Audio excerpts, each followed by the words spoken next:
atoms. In this case of in intermediate second year physics, we have the unit number is 13, that is atoms. So, in that atomic theory of matter was first proposed by Dalton. The Dalton proposed that his theory, atomic theory about the atoms. Atom is an indivisible particle which cannot be divided. The atom, which is having the smallest particle in the universe, he has given this idea. And after that, Dalton, some of the scientists have given idea about the atomic theory. Now, after the Dalton's, J.J. Thomson gave an idea about that atoms, that smallest particle atom can be divided into the small particles like called electrons, protons and neutrons, that can be divisible. So that in the case of the, according to the Thomson's atomic model, he has given some of the postulates, some of the ideas about that atoms, the structure of the atoms, then the positive and negative charge, how that adjusted in the atom, means how that is a uniform distributed the charge in the atom. So he has given some of the idea according to this model, according to the Thomson's model of an atom. In that case of the positive charge of an atom is uniformly distributed over the atom, and the negative charged particles called electrons are situated at equally to adjust the static electronic force to fix that, so that the atom possesses its spherical shape, and the total positive charge is uniformly distributed all over the atom, and negative charged electrons are placed like which is the seeds are placed in the watermelon, like equally the negative charge of electrons are embedded in such a manner. So in this model can be visualized as a pudding or a watermelon of a positive charge with plums and seeds embedded into it. So this model is called as a plum pudding model or a watermelon model. In this case of, when the J.J. Thomson has given an idea about that atom, structure of an atom which is having the spherical shape, approximately its diameter is a radius about 10 to the power of minus 10 meter. Then here the total radius is about 10 to the power of minus 10 meters of the total shape of which is having the spherical shape of an atom. The positive charge is placed all over the uniformly distributed in the atom, and the negative charged particles are embedded in the atom.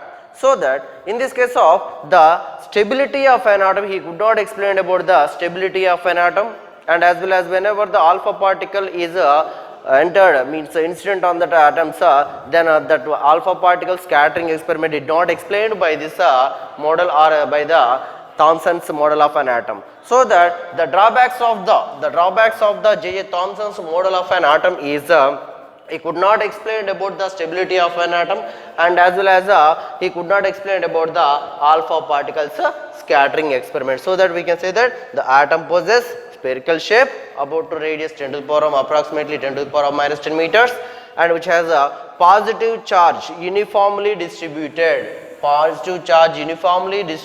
throughout the volume of the atom, total throughout the volume of the atom, and as well as the negative charge electrons are embedded in such a manner, the electrons are embedded, and as well as this model can be visualized as a pudding or a watermelon with plums or seeds. So that its model is also called as a plum pudding model or watermelon model. The drawbacks of the J.J. Thomson's atomic model is it could not explain the alpha particle scattering experiment, and as well as it could not give an explanation about did not give any explanation about the stability of an atom. The further experiments after the J.J. Thomson, the former student of the J.J. Thomson, that is Ernest Rutherford. Ernest Rutherford has given that the gold foil method, means alpha particle scattering method. According to the Ernest Rutherford, give the Ernest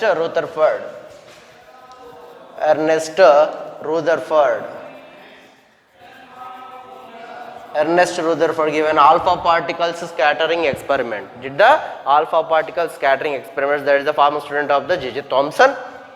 So in that case, the Ernest Rutherford did the alpha particles scattering experiment by his students, that is Geiger and Marsden did the experiment about that by using the gold foil, thin film of gold foil like this. The experiment is called alpha particles scattering experiment, also called as Geiger-Marsden experiments. In this case, now we are taking that the source of an alpha particles which is emitted by the bismuth. The bismuth we are using as a source of an alpha particles, and we are making with the lead bricks, it's a slit, it is called as a collimator. So whenever the bismuth is emitted the alpha particles through the radioactive source were collimated into this, then through the narrow beam traveled is a beam of alpha particles. It's a beam of alpha particles are incident in the gold foil, thin gold foil. Okay, so this is called as collimator. Due to the help of the collimator, the narrow beam is incident on the gold foil, and it is having the thickness of approximately it is 2.7 into 10 to the power of -7 meters. This is about the thickness of this gold foil. This is about the thickness of the gold foil. So whenever the beam of alpha particles are passing through the collimator and incident on the gold foil, the alpha particles are scattered into the different directions. Alpha particles are scattering into some of the particles are reflected like this, and some of the particles are moving from this, and some of the particles are reflected and moving into the scattered into the different directions. Whenever throughout the different angles were observed through the rotate detector, that scattering particles we can observe by using the detector which is on the rotatable detector on the ZNS screen, means a zinc sulfide screen. It is having the zinc sulfide screen which is connected with the microscope and detector, which is the rotatable detector. We can observe the scattering alpha particles with different directions, with making an angle, different angles. The scattering alpha particles produce bright fringes or flashes or scintillations on the ZNS screen. Means whenever the beam of alpha particles incident on the gold foil and the total alpha particles will scatter into the different directions.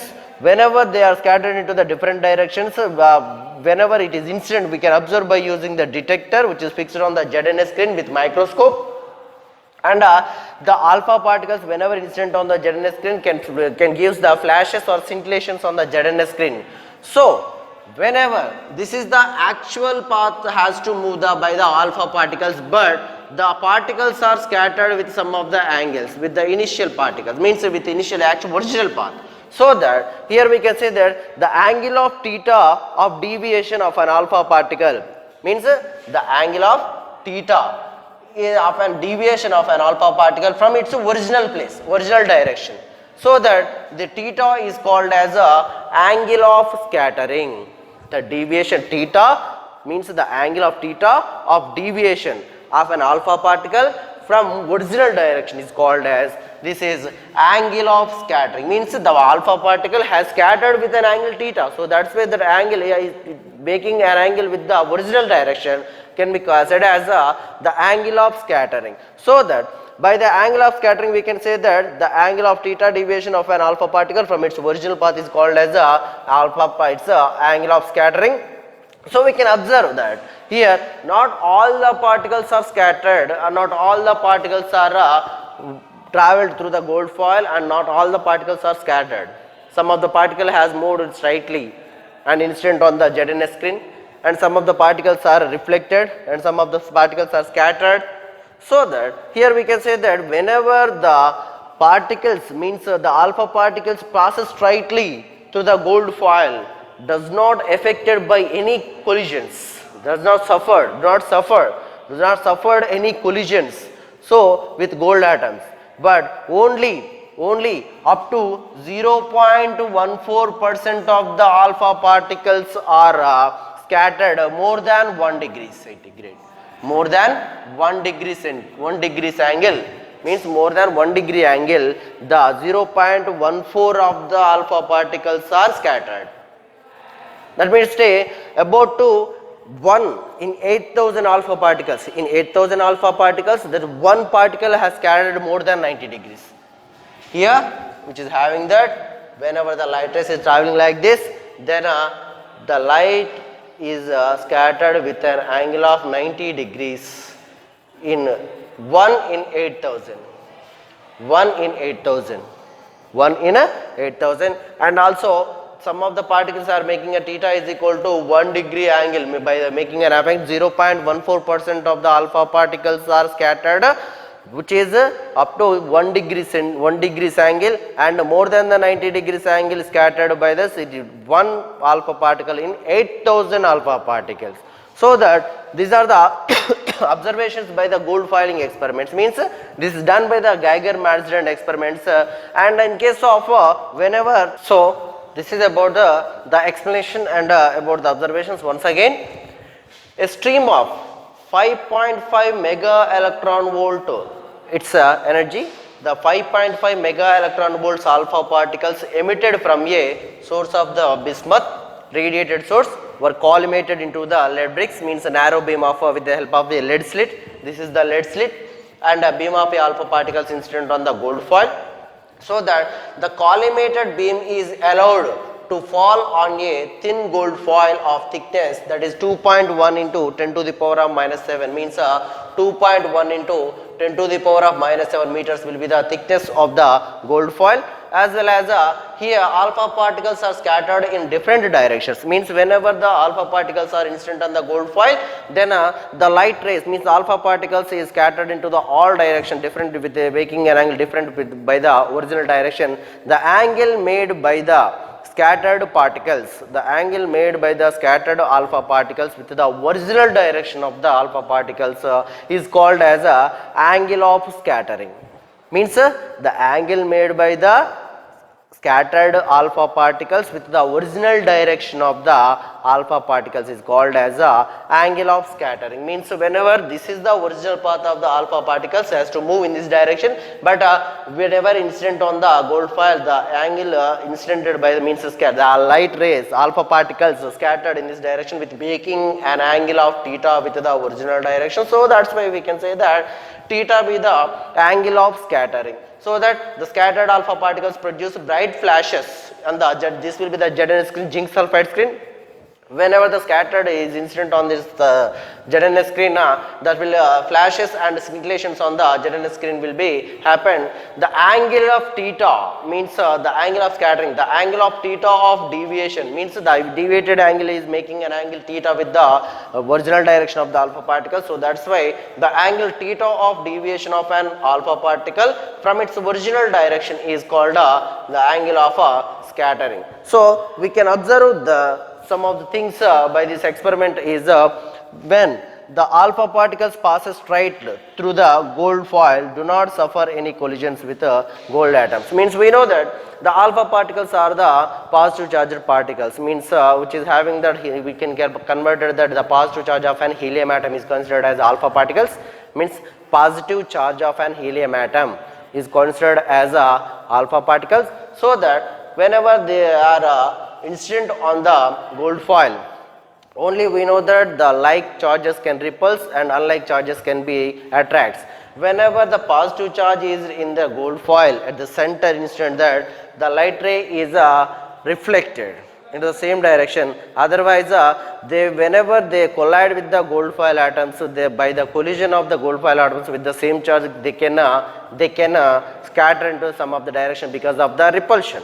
So that we can say that here the collimated beam means whenever the scattered alpha particles produce scintillations, after that the angle of alpha particles passes straight without any suffer of collision, then we can say that they are allowing the positive charge allowed through the gold foil without any collision, means they are having the negative charge at that places. If in case of if they suffer any collision with that, then same like charges is held on that place. So that we can say that only about to 0.14 alpha particles, incident alpha particles scattered by the more than 1 degrees, by more than 1 degree. And here the one alpha particle in 8000, one of about to 1 in 8,000, 1 in 8,000 scattered by more than the 90 degrees. More than the 90 degrees means whenever they are reflected, means it is moving into the same medium, whenever it is traveling into the same medium, it is reflected into the same medium. More than 90 degrees means that will be reflected. Due to the reflection means whenever the gold foil alpha particle is incident on the gold foil, whenever the positive charge is placed at that gold foil is there, then due to the repulsion between them, that can be reflected. Okay, so that is about the Geiger-Madsen experiment and the observations. Alpha particles scattering method. In that case, whenever the alpha particles means from the source of boron is incident on gold foil, most of the angles will be, most of the alpha particles are penetrated through the gold foil, and some of the angles means some of the alpha particles is reflected, and in most of this alpha particles whenever incident on the center, according to the J.J. Thomson, Rutherford has led to do the experiments that we had most of the alpha particles are penetrated through the gold foil and traveled in straight line without any deflection, without suffering any collision. So that Rutherford has given an idea about supported the J.J. Thomson method that charge is separated, means charge is distributed all over the, means whenever the charge is separated all over the an atom, charge is distributed all over the an atom. But he also led to that, he argued about that the repulsion means whenever the angle, means whenever the some of the alpha particles entered into the gold foil at the some place, the alpha particles are reflected and some of the particles are scattered. Some of the particles are scattered. Due to that, it is atom have lot of empty space around it. So that's why most of the alpha particles are traveled through that. But some of the alpha particles are scattered due to the repulsion force happened by the positive charge, which is placed in the center. That is which is the mass, wherever the mass is concentrated, most of the positive atom, Rutherford gave an idea about that, most of the positive charge is concentrated at center called core. That core as named as a nucleus. The core as named as a nucleus. So that he concluded that most of the positive charge is placed concentrated at the center of an atom, which is having that its radius is 10 to the power of minus 10 meter. He suggested also that the nucleus is having that its size is 10 to the power of minus 14 to 10 to the power of minus 15 meter, which is the size of the nucleus, which is given that the size of the nucleus will be 10 to the power of minus 14 to the 10 to the power of minus 15 meters. He has given that. So that will be this.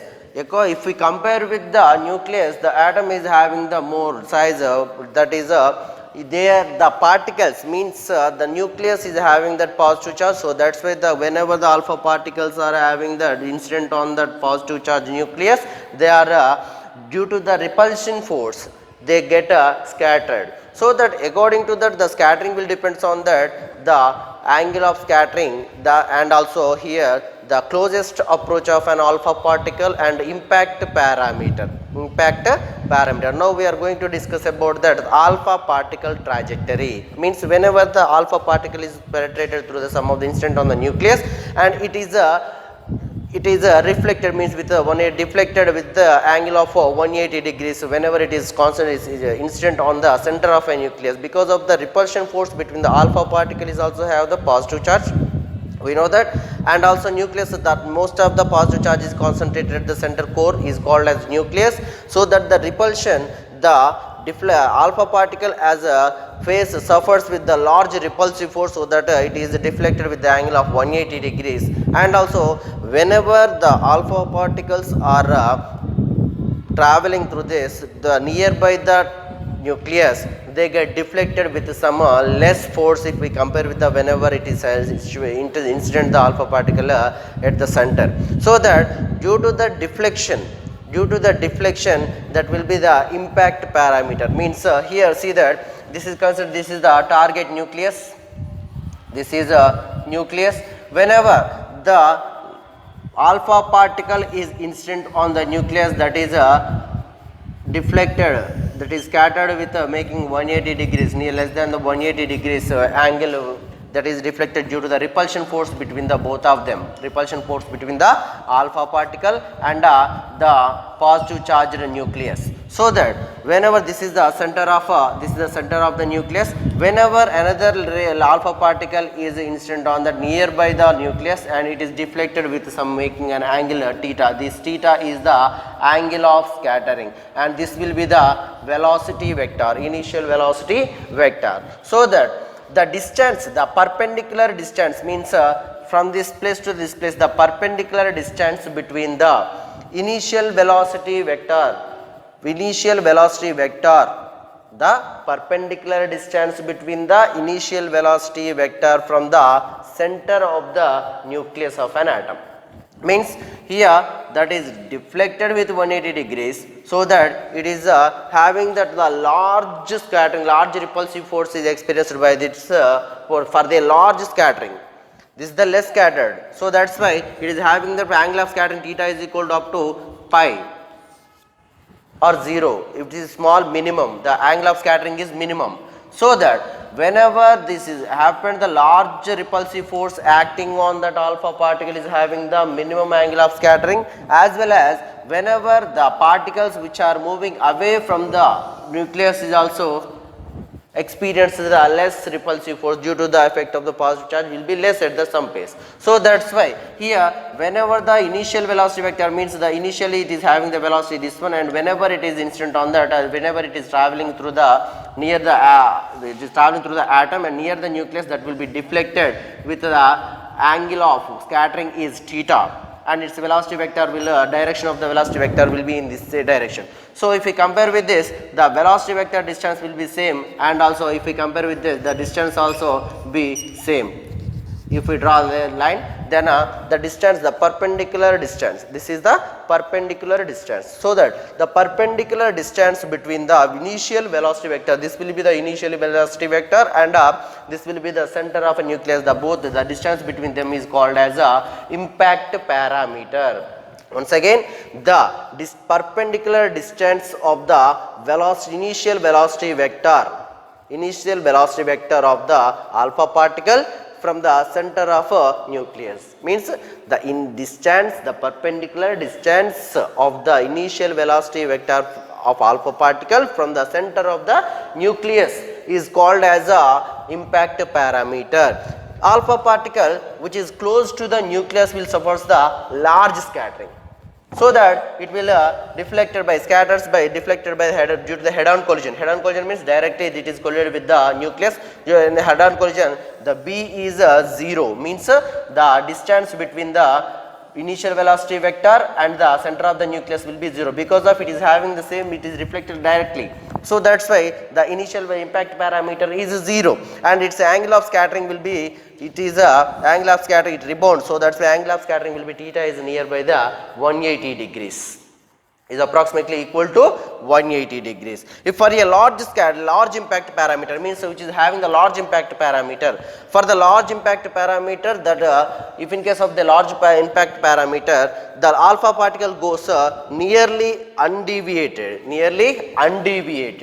Whenever it is nearly undeviated, it has small deflection, means whenever it is moving the small deflection, then theta is equal to 0, means it is moving in this direction same. Also we can say that for a large deflection, means the effect of the nucleus is very less, least amount of minimum less. Whenever it is happen, it is having the less amount of scattering is there. So that's why we can say that the angle of scattering theta is equal to 0.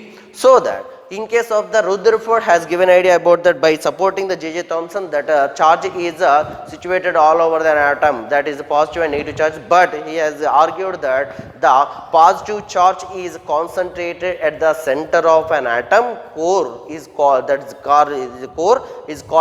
named as a nucleus, and it is having the size of 10 to the power of minus 14 meter to the 10 to the power of minus 15. The size of the nucleus will be 10 to the power of minus 14 meter to the 10 to the power of minus 15 meter, and the size of the atom according to the kinetic theory, that is 10 to the power of minus 10 meter.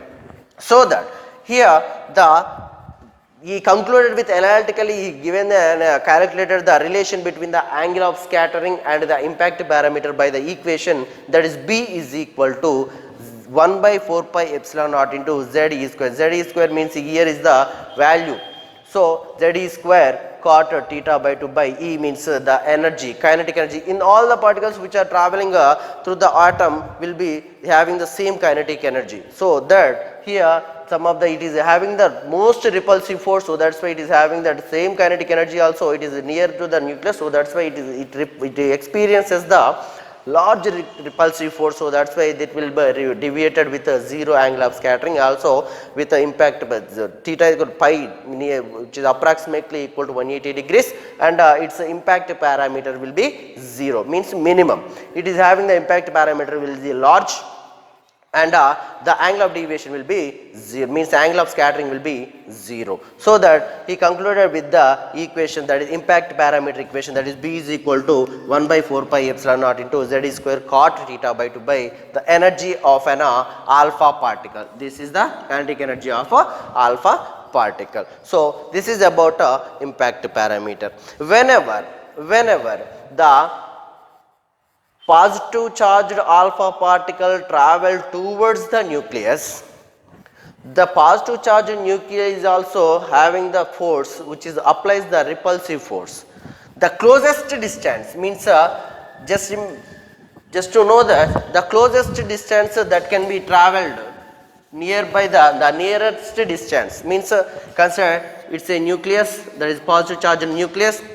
Whenever then alpha particle can reach it to the closest distance due to the effect of repulsive force is on the alpha particle, and it is deviated and travels up, it is moved with the deviated with the theta is equal to approximately which is equal to pi degrees. Then the distance, this is the nearest distance that can be traveled by the alpha particle near the nucleus is called as the closest approach, means the alpha particle can approach the closest distance which can approach by the alpha particle from the nucleus of an atom is the closest approach, that is called as a closest approach. The closest distance that can be alpha particle can reach the nucleus is called as a closest approach, means here nucleus having the positive charge and also alpha particle is also having the positive charge. So that's why whenever it is travel towards the nucleus due to the repulsive force, that particle can't reach to the nucleus, so that large repulsive force acts on the alpha particle, it will be repulsed, so that the angle of deviation will be the alpha particle can be deviated. The closest distance, the nearest distance that can be reached near the nucleus is called as a closest approach of an alpha particle. The closest approach of an alpha particle, that is also concluded with the closest approach which can be given by 1 by 4 pi epsilon naught into ZE into 2E. 2E be the alpha particle charge and ZE be the nucleus, and by the energy of alpha particle. This is the closest approach. This will be the closest approach 1 by 4 pi electrostatic force which is applied because of some of the electric field around the nucleus will be happen. So that's why here some of the electrostatic force will be occurs. So that due to the electrostatic force, the repulsion force between on the alpha particle will happen. So that by that 1 by 4 pi epsilon naught into ZE into 2E by E. This will be the equation for an closest approach. Atoms. In this atoms we discussed about that the Dalton's atomic model and also the J.J. Thomson, that is called a plum pudding model, and Rutherford alpha particles scattering experiment also we did. And in that alpha particle scattering method we discussed whenever the alpha particles are incident on the gold foil, means traveling through the gold foil, at the center of the gold foil means center of an atom is totally positively charged. Most of the positive charge is situated at the center of an atom. It is called core, is named as a nucleus. That name is given by the Rutherford, and also we can say that there is a Geiger-Madsen experiment also. So here in that case we discussed whenever the first velocity vector means initial velocity vector, the distance between the initial velocity vector to the center of the nucleus is considered as that impact parameter, means whenever the alpha particle is deflected or scattered from the nucleus, means whenever it is scattered for the least distance, it is depends on this angle of scattering. Whenever is instant the equally repulsive, the center of an atom is possessed by the positive charge, so that cold caused nucleus contains the positive charge, so that the alpha particle is also having the positive charge. Whenever the alpha particle is reaches, means whenever trying to reach the nearest distance is considered as a closest approach. The distance of closest approach means the minimum distance of the center of atom, the minimum distance of the center of an atom up to alpha particle can go. Means whenever the alpha particle can reach the distance between the nucleus and to the alpha particle, this distance is considered as the distance of the closest approach. Distance of the closest approach means whenever the nucleus is there, whenever alpha particle is moving, due to the both are having the positive charge, so that's where repulsion force will be acts between them. So whenever it is comes to this place, then this nucleus is applies the opposite force in this alpha particle, so that the alpha particle can return to its path. Means here the alpha particle reached somehow the distance towards the nucleus. The minimum distance which the alpha particle travelled near the nucleus, the distance between them is called a distance of a closest approach.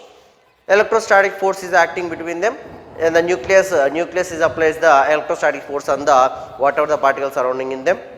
So that K is means energy sum of the acting on that body, because of whenever the alpha particles are traveling with the same kinetic energy, some of the electrons or some of the alpha particles will scatter with the less amount of angle of scattering, and most of the alpha particle scattering whenever they are entering at the center, then it will be reflected like this, with making an angle theta is equal to pi, approximately is equal to 180 degrees, and the large scattering will be happen in this case. Then a large scattering of molecules are having that whenever they are moving in this direction, they have less deflector, so theta is equal to almost nearby is equal to 0 degrees will be angle of scattering. In that case also the B is maximum. In this case of if theta is equal to pi degrees, the B value is a minimum. B is a minimum means this is the center of the nucleus, and it is reversed in this direction, that it is happened that the B value is the same. So that way here B is the minimum at theta is equal to 180 degrees. In that case closest approach means the minimum distance from the center of an atom up to which alpha particle can go. The alpha particle are reached to this distance, so between the center of a nucleus and the alpha particle reached distance, the distance between both of them will be considered as a closest approach, that is denoted with R naught. So that's why here K is equal to 1 by 4 pi epsilon to some of the force means the kinetic energy is acting on the alpha particle. So that's why whenever the kinetic energy is projected in this direction, means the total, whenever the particle comes to this place, the total kinetic energy is converted into the potential energy. The kinetic energy is converted into the potential energy. So that the force is kinetic energy is equal to 1 by 4 pi epsilon. The electrostatic force is acted by the nucleus. So that's why here ZE means it is having the nucleus, quantity of nucleus, and 2 be the alpha particle charge. So that's why the distance between them will be the R naught.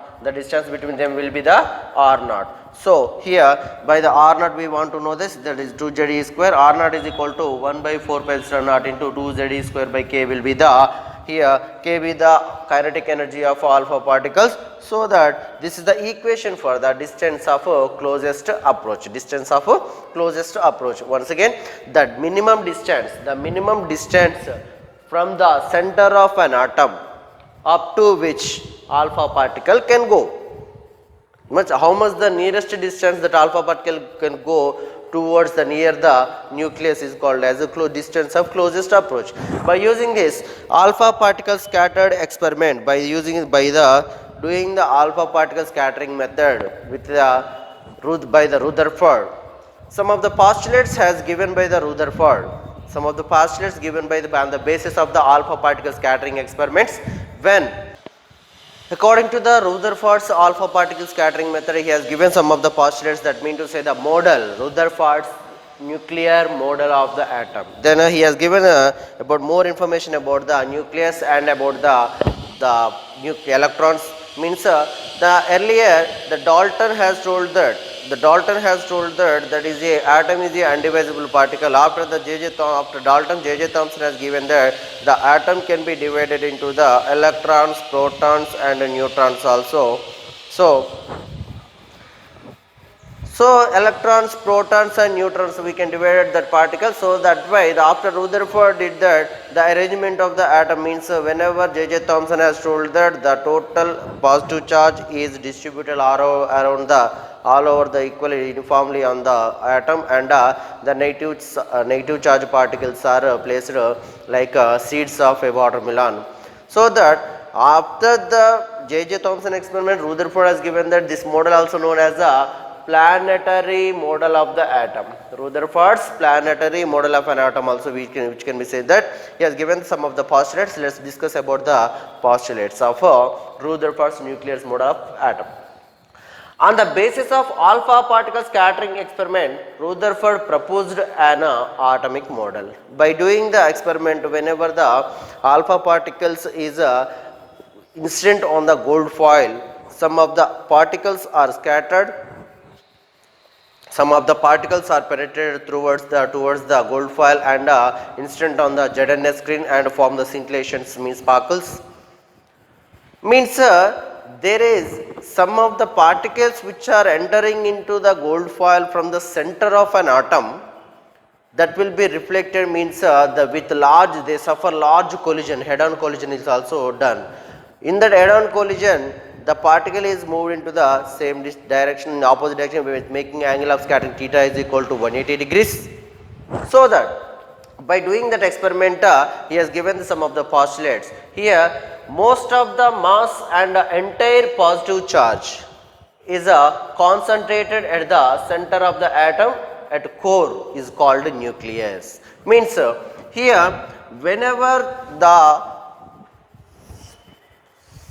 if the atom has taken, the entire mass and positive charge is placed concentrated at the center of an atom is called like core.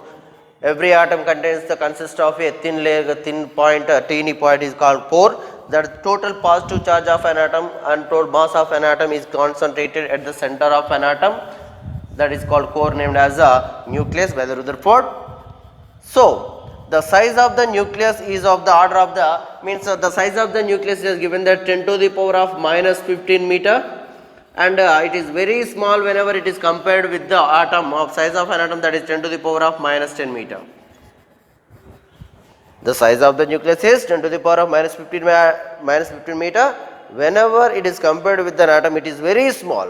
The size of the nucleus is very small if we compared with the size of an atom, that is 10 to the power of minus 10 meter. So that here the electrons revolve, means here the positive charge are concentrated and electrons are revolved in the different orbits around the nucleus. Means it is having the different orbits are there. He told that according to about that, when the electrons are revolving around the nucleus, the Rutherford told that according to this, whenever the electrons are revolving in different orbits around the nucleus, they radiate some energy. And finally it comes to the nucleus and fall in it and destroys the electron. Means he given that whenever they are revolving in a stationary orbits, it said that it radiates some energy. Rutherford given that the electrons can radiate some energy. Whenever electrons are radiating, the atom, its energy, means its stability has to did not explain about the stability. Means whenever the electron is radiating energy, the stability will be decreases, the stability of an atom will be changes. So that in case of the electrons revolve around the nucleus in different circular orbits and with radiating energy,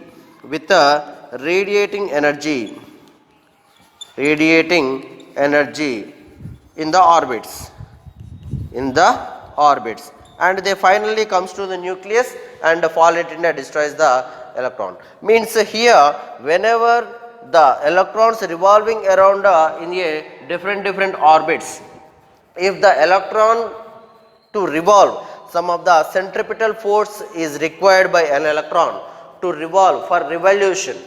Some of the electrostatic force is required, means whenever the positive charge is there and if the electron is to revolve around the nucleus, this must be possess some electrostatic force, either centripetal force. This must be possess some centripetal force for revolution, which is provided by the nucleus, which is provided by the electrostatic force of a nucleus. Means so it is having positive charge, electron is having negative charge, whenever due to the attraction force will act between them. So that whenever the electron is having that, whenever the electron will always try to escape from its orbits, valency orbits, and nucleus having the positive charge will always attract towards the nucleus. So that's why the electron can revolve constantly do as in the planets around the sun. Like so, Rutherford gives an idea that the electrons revolving around the nucleus like do the planets around the sun. So like that they require some of the centripetal force for revolution is provided by the electrostatic force of attraction, electrostatic force of attraction between the nucleus and electrons. These are the postulates of Rutherford's atomic model. Rutherford's atomic model, this is also called as Rutherford's planetary model of an atom. And he has succeeded in some cases. He has succeeded this whenever the large angle of scattering of alpha particles, large angle of scattering of alpha particles through the thin foil could be explained clearly. Whenever the alpha particles are incident on the gold foil, some of the particles will scattered and some of the particles penetrated through it suffers the large scattering, some of the particles suffers without any suffering the collision, they move into the screen. Like that he explained everything. Whenever the particles are incident on the center, they make an angle of scattering is theta is equal to pi will be, means that mean to say the total positive of charge is concentrated at the center of a gold foil atom. So that he has given the some of the postulates, so that he succeeded in that also. And he has given the idea of the classification of elements. Means we know that in chemistry the periodic table is there. In that periodic table the classification of elements in periodic table is on the basis of their atomic numbers, on the basis of atomic numbers instead of atomic mass weights is justified. They arranged in the case in the systematic manner in the basis of atomic numbers instead of the atomic weight is justified. So that these are the successful explanations did by the Rutherford's atomic model and by doing the alpha particle scattering method, and also he did the classification of elements in a periodic table also given that. But in some cases he failed, means he didn't explain that Rutherford's atomic planetary model did not succeeded in some cases. He failed in explaining some of the cases, that is he could not explain that the stability of the atom. Earlier we discussed about that whenever electrons are revolving around the nucleus, Rutherford told that the energy radiated by the orbits, the energy radiated in the stationary orbits. Whenever the stationary orbits are radiating energy, then the stability of an atom is not stable. But whenever the electron is revolving around the whenever radiating energy, that must be, they told that the electron, whenever the electron comes to nucleus and falls in it and destroys it, the stability and half is decreases. That is not happened. That is not happened. Actually the atom stability is constant. The atom is stable. So the stability of an atom we did not explain, could not explain that about the stability of an atom. And the distribution of electrons outside the nucleus. Outside the nucleus, how the electrons are distributed, he didn't explain about the distribution of electrons outside the nucleus. And also he didn't give any idea about the spectral lines, means the spectrum of an atom. means whenever the orbits, how the orbits are placed, how the electrons are distributed, he didn't explain about that. So that's why the line spectrum of the atom also, the line spectrum is also, Rutherford did not explain that. But on the basis, based on this postulates, his student, Rutherford students, Niels Bohr, the student of Rutherford, Niels Bohr has given the perfect idea about this atom and its postulates and spectral lines also. On the basis of Rutherford's planetary motion, his student Niels Bohr has given some of the written some of the two laws of Rutherford. We know that what is Rutherford, he has given that the positive charge of an atom is concentrated at the center of the atom. So, is called core, is named as a nucleus whenever it is positively charged, and all over that electrons are distributed all over the atom. And whenever the electron is revolving around the nucleus, means the electrons are revolving around the nucleus like do as the planets around the sun. So, while the electrons are revolving around the sun, they radiate some energy and finally it collapse in the nucleus. And as well as he has given that the mode means the model of stability of an atom, he didn't explain about this. So, by taking that equations, by taking the postulates of Rutherford, his student Niels Bohr has made some changes in that postulates and given his Bohr postulates. So, these are the Bohr postulates. Let us discuss about the Bohr's atomic model. In the Bohr's atomic model, he has used for that the Planck's theory, and also Einstein has given that according to the classical mechanics and quantum theory, he involved in that theory, Rutherford's planetary model. He applied that relative theory means the quantum theory, and as well as the classical mechanics are involved in the Rutherford atomic model. By applying the two, then he has given the new postulates for the Rutherford's atomic model, that is those are the Bohr postulates. That Bohr postulates means the atom consists of a central positively charged hard core. Centrally positively charged hard core means here when the atom is consist of a centrally positive charged hard core is called as nucleus, and the electrons are revolving around the nucleus in a circular orbit. In a circular orbit means the total positive charge of an atom is concentrated at the center of the atom, and electrons are revolving around the nucleus in a circular path. That is the first one, and in that case of to revolve the electron in a circular path, the electron should use that, it has to be the centripetal force. Centripetal force means so that the outward centrifugal force means the centrifugal force is always acting, electron is always try to escape from the valency orbital, so that is the centrifugal force. That centrifugal force is mv square by r. mv square by r is the centrifugal force. That centrifugal force is always balanced by the electrostatic force of attraction. Between the nucleus and the electrons. Means electrostatic force is always, means this is attraction force. So that's why electron is always attracted towards the nucleus, that is 1 by 4 pi epsilon naught into E square by R square. R square means it is the radius, means the distance from the electron to the nucleus, that is R. So the distance between them according to the electrostatic force of attraction, then we can follow this equation. Means the outward centrifugal force is always balanced by the net electrostatic force of attraction towards the nucleus.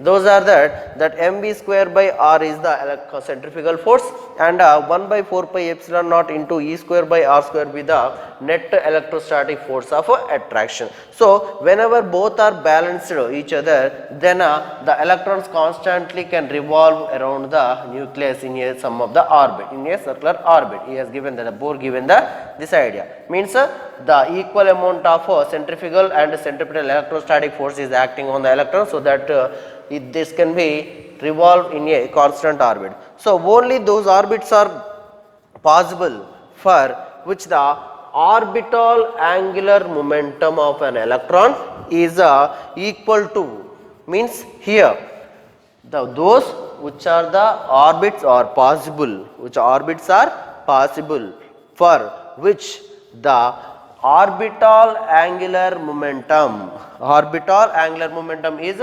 mvr, be the orbital angular momentum L is equal to mvr, which is equal to an of angular momentum of an electron is equal to the integral multiple of h by 2 pi, means h by 2 pi. Integral multiple of means the number of orbits are there in the atom. So this is considered as a n is equal to 1, n is equal to 2, n is equal to 3 like this. So n is equal to 1, 2, 3 means n means number of orbits. So that's why we can write that nh by 2 pi means those orbits which are possible for which the orbital angular momentum of an electron, orbital angular momentum of an electron which is equal to the nh by integral multiple of h by 2 pi. So that in case of mvr is equal to nh by 2 pi. This is the another second postulate, means this one is the first postulate, means the electrostatic centrifugal force which is balanced by the net electrostatic force of attraction towards the nucleus is the first postulate, and second one is the only those are orbits are possible for which the an orbital angular momentum of an electron is equal to the integral multiple of h by 2 pi is the second postulate, where h is the Planck's constant. Here h is the Planck's constant, m is the mass of an electron, and v be the velocity, and r be the radius, means the radius of an atom, and h by 2 pi be the which is completes the 360 degrees, means which is completes the one rotation it is 2 pi indicates that rotation, that is h by 2 pi, nh by 2 pi, n be the number of orbit, means first orbit, second orbit, third orbit, fourth orbit, like this. Whenever then Rutherford has given that while the electron is revolving in orbital, it is radiates some energy, but he made that cannot be explained. He did not explain about the stability of an atom while the electron is radiating energy in a orbital, while revolving in a orbital, that must be the stability will be lost by the atom. So that is not happening. So that the Bohr has made the change in that when no energy is radiated by the electron, as long as that will not happen in all the time, means radiation of energy by an electron will not happen all the times, only those are happen in some cases only. So that he said that no energy is radiated, by the electron as long as it remains in its fixed or definite or stationary orbit. If the electron is revolving only same orbit, continuing in the same orbit, then no energy can be radiated by an electron. No energy is radiated by an electron whenever it is revolving in the stationary orbit or defined orbit. It remains constant. The energy will not be radiated. So that in case the permitted orbits, means the fixed or these orbits are called as permitted orbits. That permitted orbits are non-radiating paths of electrons. Means whenever the electron is permitted for that orbit, then the energy cannot be radiated by an electron. That permitted paths, the permitted orbits are non-radiating paths of an electrons.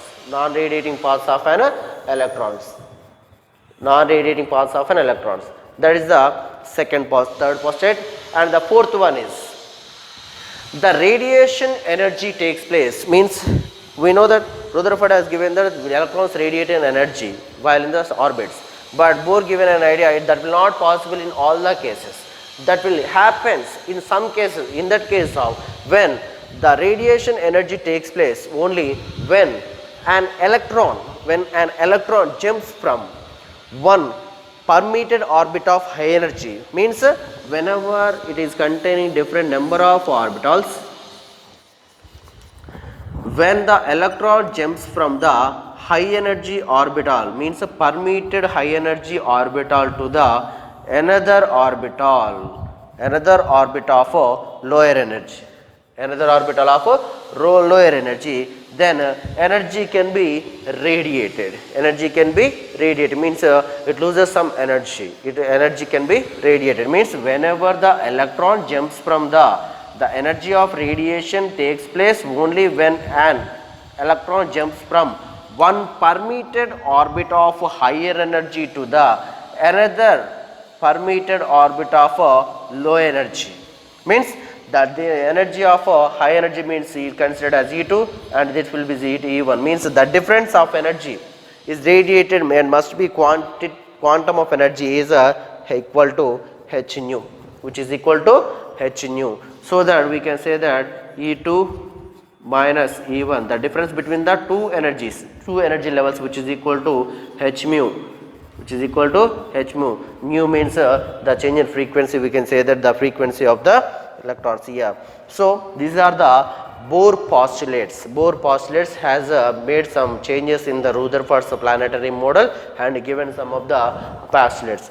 Let's discuss after this. We will discuss about that Bohr theory of an hydrogen atom. By taking the hydrogen atom, let's find out the radius and its kinetic energy and its frequency and some of the value.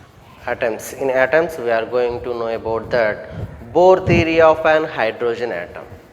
Bohr theory of an hydrogen atom. According to the Planck's quantum theory, Bohr has given some of the assumptions about the postulates about the atom. Means here he has given some of the postulates. In that case of the postulate one is in earlier video we discussed about the postulates. Once again I am repeating. The postulates means the explanations as given about an atom by the Niels Bohr. Scientist Niels Bohr has given about that by using the Rutherford's model.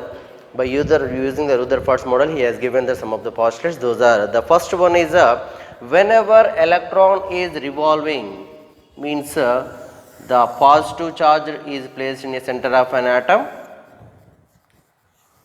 When the electron is about to revolve around the nucleus, some of the centrifugal force, means the centrifugal force that is mv square by r.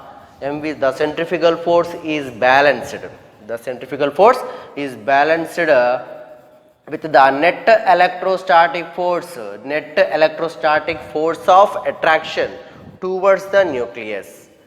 The centrifugal force of an electron is balanced by a net electrostatic force of attraction towards the nucleus. That is 1 by 4 pi epsilon naught into E square by R square. That is the equation for electrostatic force. So that the both are equal, balancing each other. So that's why the electron can revolve in circular orbit according to the Niels Bohr. So in that case of the first postulate is the centrifugal force. The centrifugal force is balanced by the net electrostatic force of attraction. Electrostatic force of attraction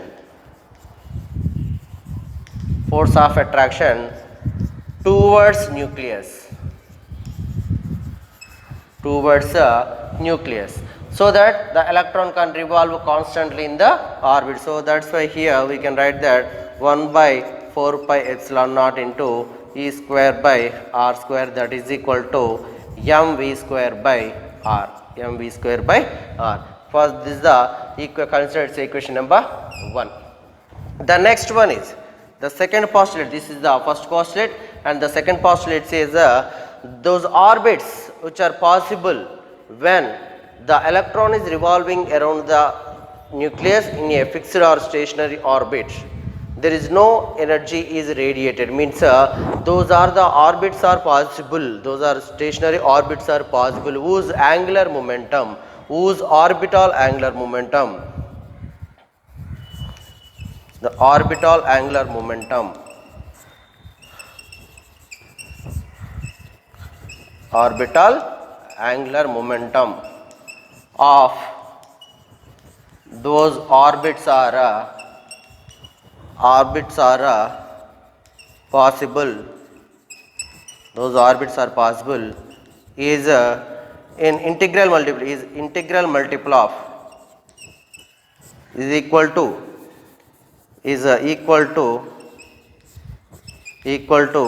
an integral multiple of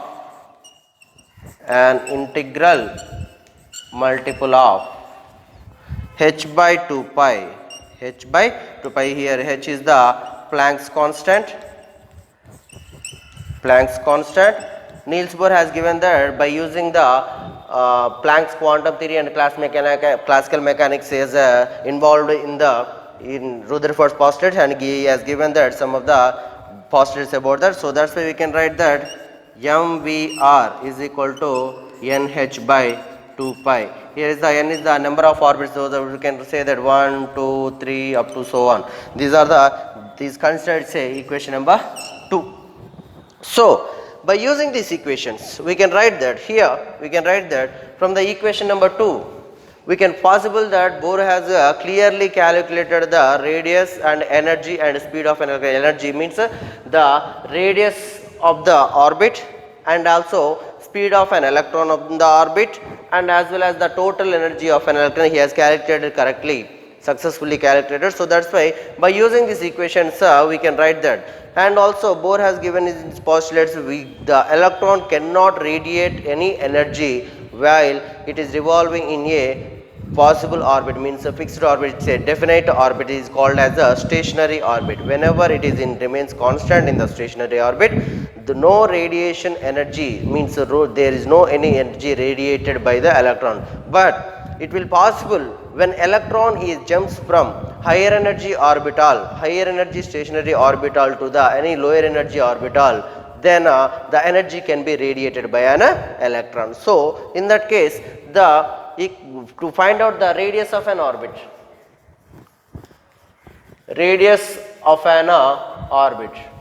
here to find out the radius of an orbit considered successfully, he has given some of the postulates and he gave the successful explanation about the postulates. So we are going to know this. First of all, from equation 2 we are writing from equation 2 we can write that mvr is equal to nh by 2 pi is the equation. mvr is equal to nh by 2 pi. From this equation I am writing about v is equal to.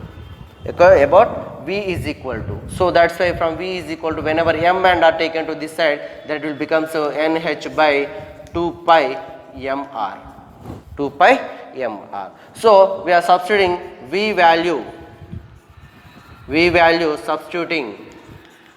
substituting in equation 1. Substituting in equation 1. Equation 1 means this is the 1 by 4 pi epsilon naught into E square by R square is equal to mv square by R square. In that v, instead of this v, we are substituting this total value. Then we can get that substituting in equation 1. So that is 1 by 4 pi epsilon naught into E square by R square, that is equal to, here m by r into v square means this is nh by 2 pi mr whole square.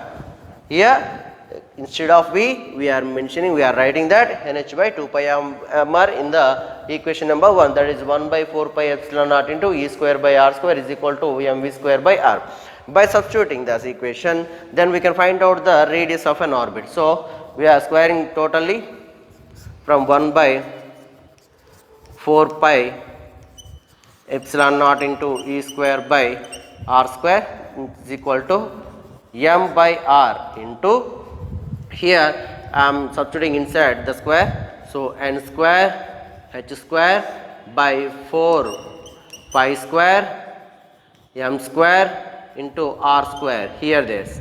So we can cancel in opposite sides, the r square and r square get cancelled, and 1 pi, from this 1 pi 4 get cancelled. So the remaining values we can write that is they are that E square by epsilon naught is there, epsilon naught that is equal to n square h square m, n square h square, we are cancelling here m, then there is no n square h square by, here we can get, we have the remaining 1 pi is there, so pi, and 1 m is there, m, and r is there, pi m r. So we need radius of an orbit, that is we should find out that what is r. So here is the r, we are taking r in this side and remaining terms are taking inside, then we can, whenever taking the r in this side, r is equal to whenever epsilon cross multiplied, whenever there is cross multiplied, we can get that here pi m r e square is equal to n square h square epsilon naught by cross multiplying. So we should find out r is equal to, so we are taking that r is equal to, the remaining terms are taken this side, then we can get that n square h square epsilon naught by phi m e square. This is the equation for a radius, this is the equation for an radius of an orbit, radius of an orbit. Whenever if we want to calculate the minimum radius of an orbit, which are this, we are having that if in case of a, for from this equation we can write that the radius is directly proportional to radius directly proportional to square of n means it's a principal quantum number, principal quantum number. So that's why we can write that if in case of for small value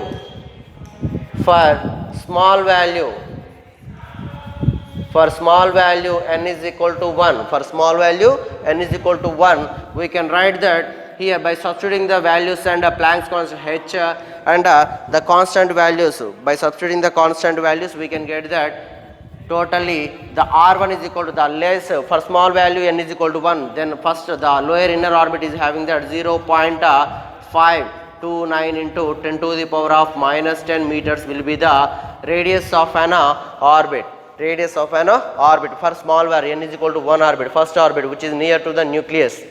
That orbit radius is up to 0.529 into 10 to the power of minus 10 meter. From this equation we can get that, the diameter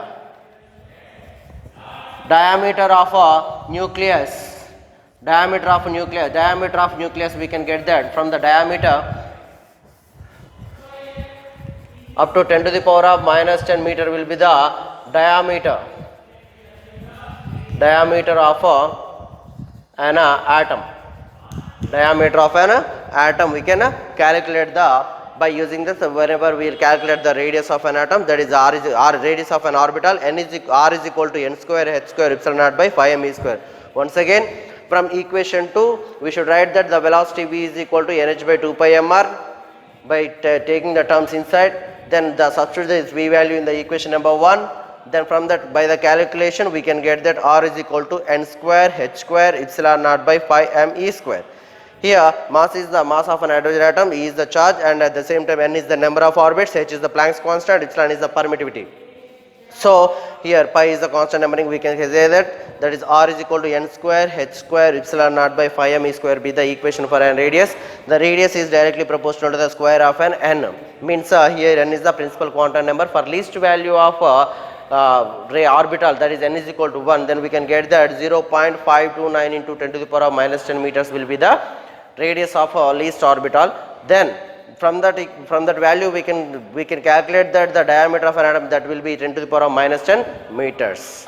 So from this equation we can write that the 10 to the power of minus 10 meters diameter of an atom, we can calculate that by the using this. Also we can write that 0.529 10 to the power of 10 meters also can write as that is r1 is equal to 0.529 angstroms. 529 angstroms. Angstroms means which is having the value of 10 to the power of minus 10 meters or 10 to the power of minus 8 centimeters. So that's why 0.529 angstroms also the least amount of for small value of orbital we can write that.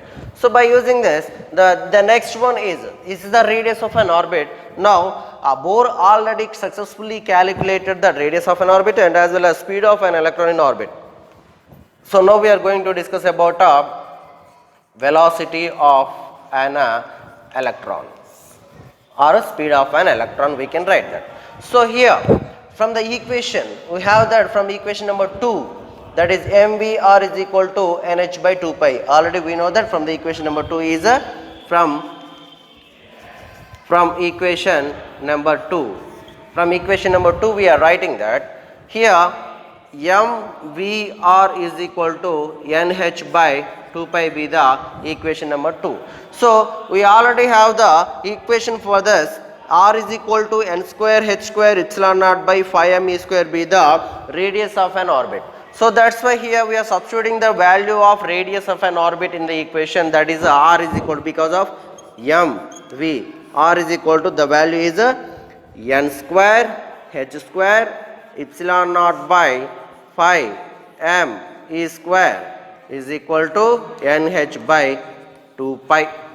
So both sides some of the same quantities are there, same numbers are there. So that's why that is one n get cancelled, h cancelled, pi get cancelled, and remaining will be, there is a remaining values m v. Here one h is there, one n is there. So n h epsilon naught by m e square. The mm also get cancelled. So here the remaining will be 1 by 2 is there. But we want to know this, the velocity or the speed of an electron in orbit. So the remaining terms are taken to this side. Then we can get that the v is equal to, that is v is equal to, so nh by nh epsilon naught by e square we are taking this side, then we can get that the e square becomes a numerator and nh epsilon naught becomes a denominator. So that's why here we are writing that e square by 2nh epsilon naught. 2nh epsilon naught means we want to know the what is v value. Once again from equation number 2 we are substituting the radius of an electron by the radius of an orbit. R is equal to n square h square epsilon naught by phi m e square equation. In the equation number 2, that is mvr is equal to nh by 2 pi, means the whose the orbits are possible, whose orbital angular momentum which is equal to an integral multiple of an h by 2 pi. That is mvr is equal to nh by 2 pi. Mvr be the orbital angular momentum, n be the principal quantum number, that is the number of orbit, means n is equal to number of orbit, h be the Planck's constant. So from this equation r is substituted in the equation, that is n square h square epsilon naught by phi m e square, that is equal to nh by 2 pi. That same terms get cancelled, and here also we can cancel the mm also. Then we can no need to write here, by cancelling here no need to write this one. So the remaining terms as written in this place. So the whenever we are writing the remaining terms, so then we can get that v n h epsilon naught, v n h epsilon naught, v n h epsilon naught by the e square is remained. So the e square and is equal to only the number 1 by 2 is remaining in this side. So that's why we can get that by cross multiplying, means whenever the nh epsilon naught by e square taken to this side, numerator becomes denominator and denominator becomes numerator, means nh epsilon naught is becomes 2 nh epsilon naught, e square becomes numerator. So that's why v is equal to e square by 2 nh epsilon naught, means here the velocity of an electron is inversely proportional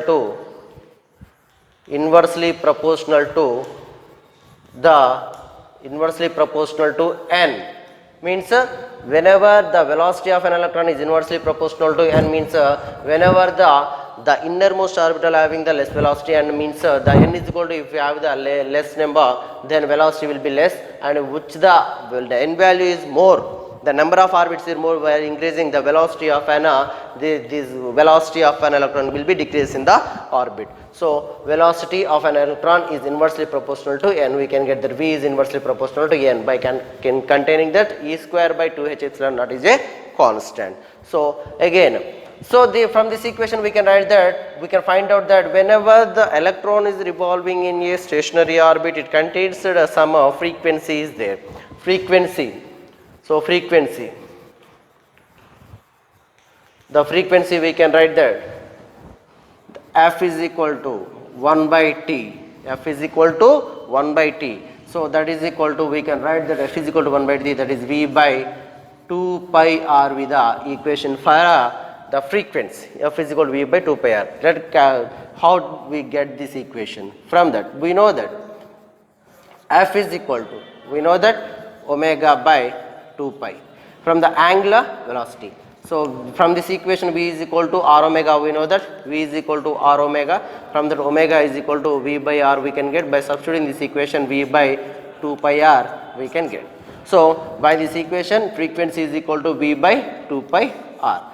So here V is equal to, frequency is equal to V by 2 pi R. From that equation we are writing. So from that equation, whenever by substituting, we have the value for velocity and also we have the value for radius. We have the value for velocity and we have the value for radius also. So that's why we are writing that F is equal to velocity. What is the value of velocity? That is V is equal to E square by 2 NH epsilon naught, means E square by 2 NH epsilon naught into 1 by 2 pi into the radius value will be n square h square epsilon naught by phi m e square, that is r in the denominator. So we are writing that is phi m e square by n square h square epsilon naught, n square h square epsilon naught. So both sides the terms which are having same terms can be cancelled in a numerator and denominator, that is pi get cancelled with pi. Only that pi get cancelled, the remaining terms will be same, m into e square, that will be m e power 4 by, here 2 to the 4, n square h square means n cube h cube epsilon naught square. This is the equation for frequency. Only those terms we are remaining, they totally multiplied. This 2 to the 4, n square, n into n square, that will be n cube, h into h square will be h cube, epsilon naught into epsilon naught will be epsilon naught square. So e square into e square, e power 4, that is m into e power 4 by 4 n cube h cube epsilon naught square be the frequency of an electron in a orbit. So we can get that here. That means to say the frequency is inversely proportional to cube of n, means frequency is inversely proportional to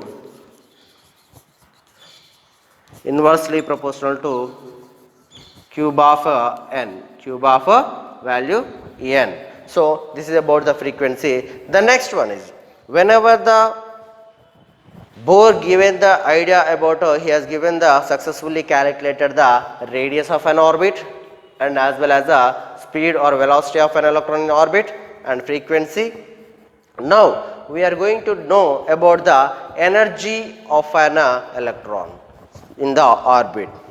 Here we can say that the energy of an electron can be considered of two types. Whenever the alpha particles or electrons are revolving in a stationary orbit, it doesn't radiate any energy, and while they are revolving have some, whenever there is motion, they have kinetic energy, and as well as if whenever it is experienced by an external force, that velocity will be stays, then that will be, it is having that the kinetic energy and potential energy, both are energies are whenever combined, it can be considered as a total energy. The energy is two types, so we know that energy is of two types.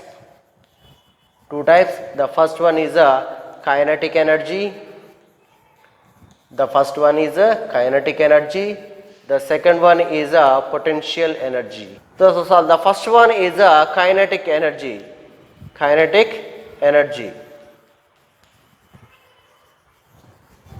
That is Ke. The kinetic energy can be calculated.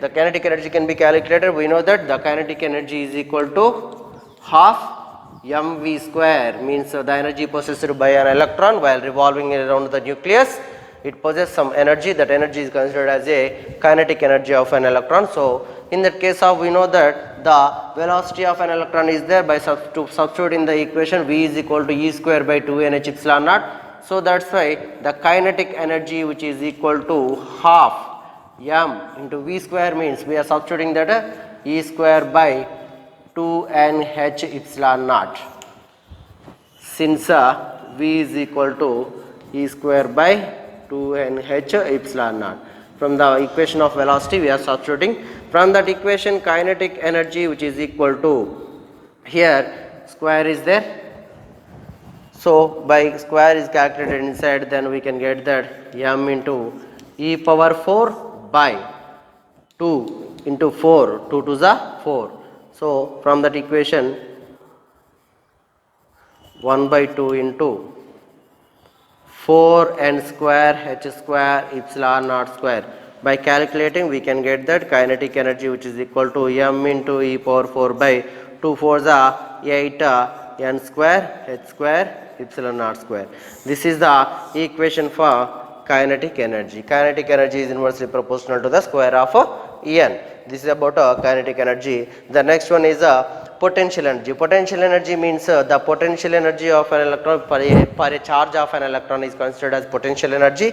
Means potential energy is equal to V into minus C, we can be calculated. Means the potential per unit charge of an electron is considered as a potential energy. So potential energy is equal to, so that is a kinetic energy. And next we are going to discuss about potential energy. Potential energy. Potential energy means the potential energy per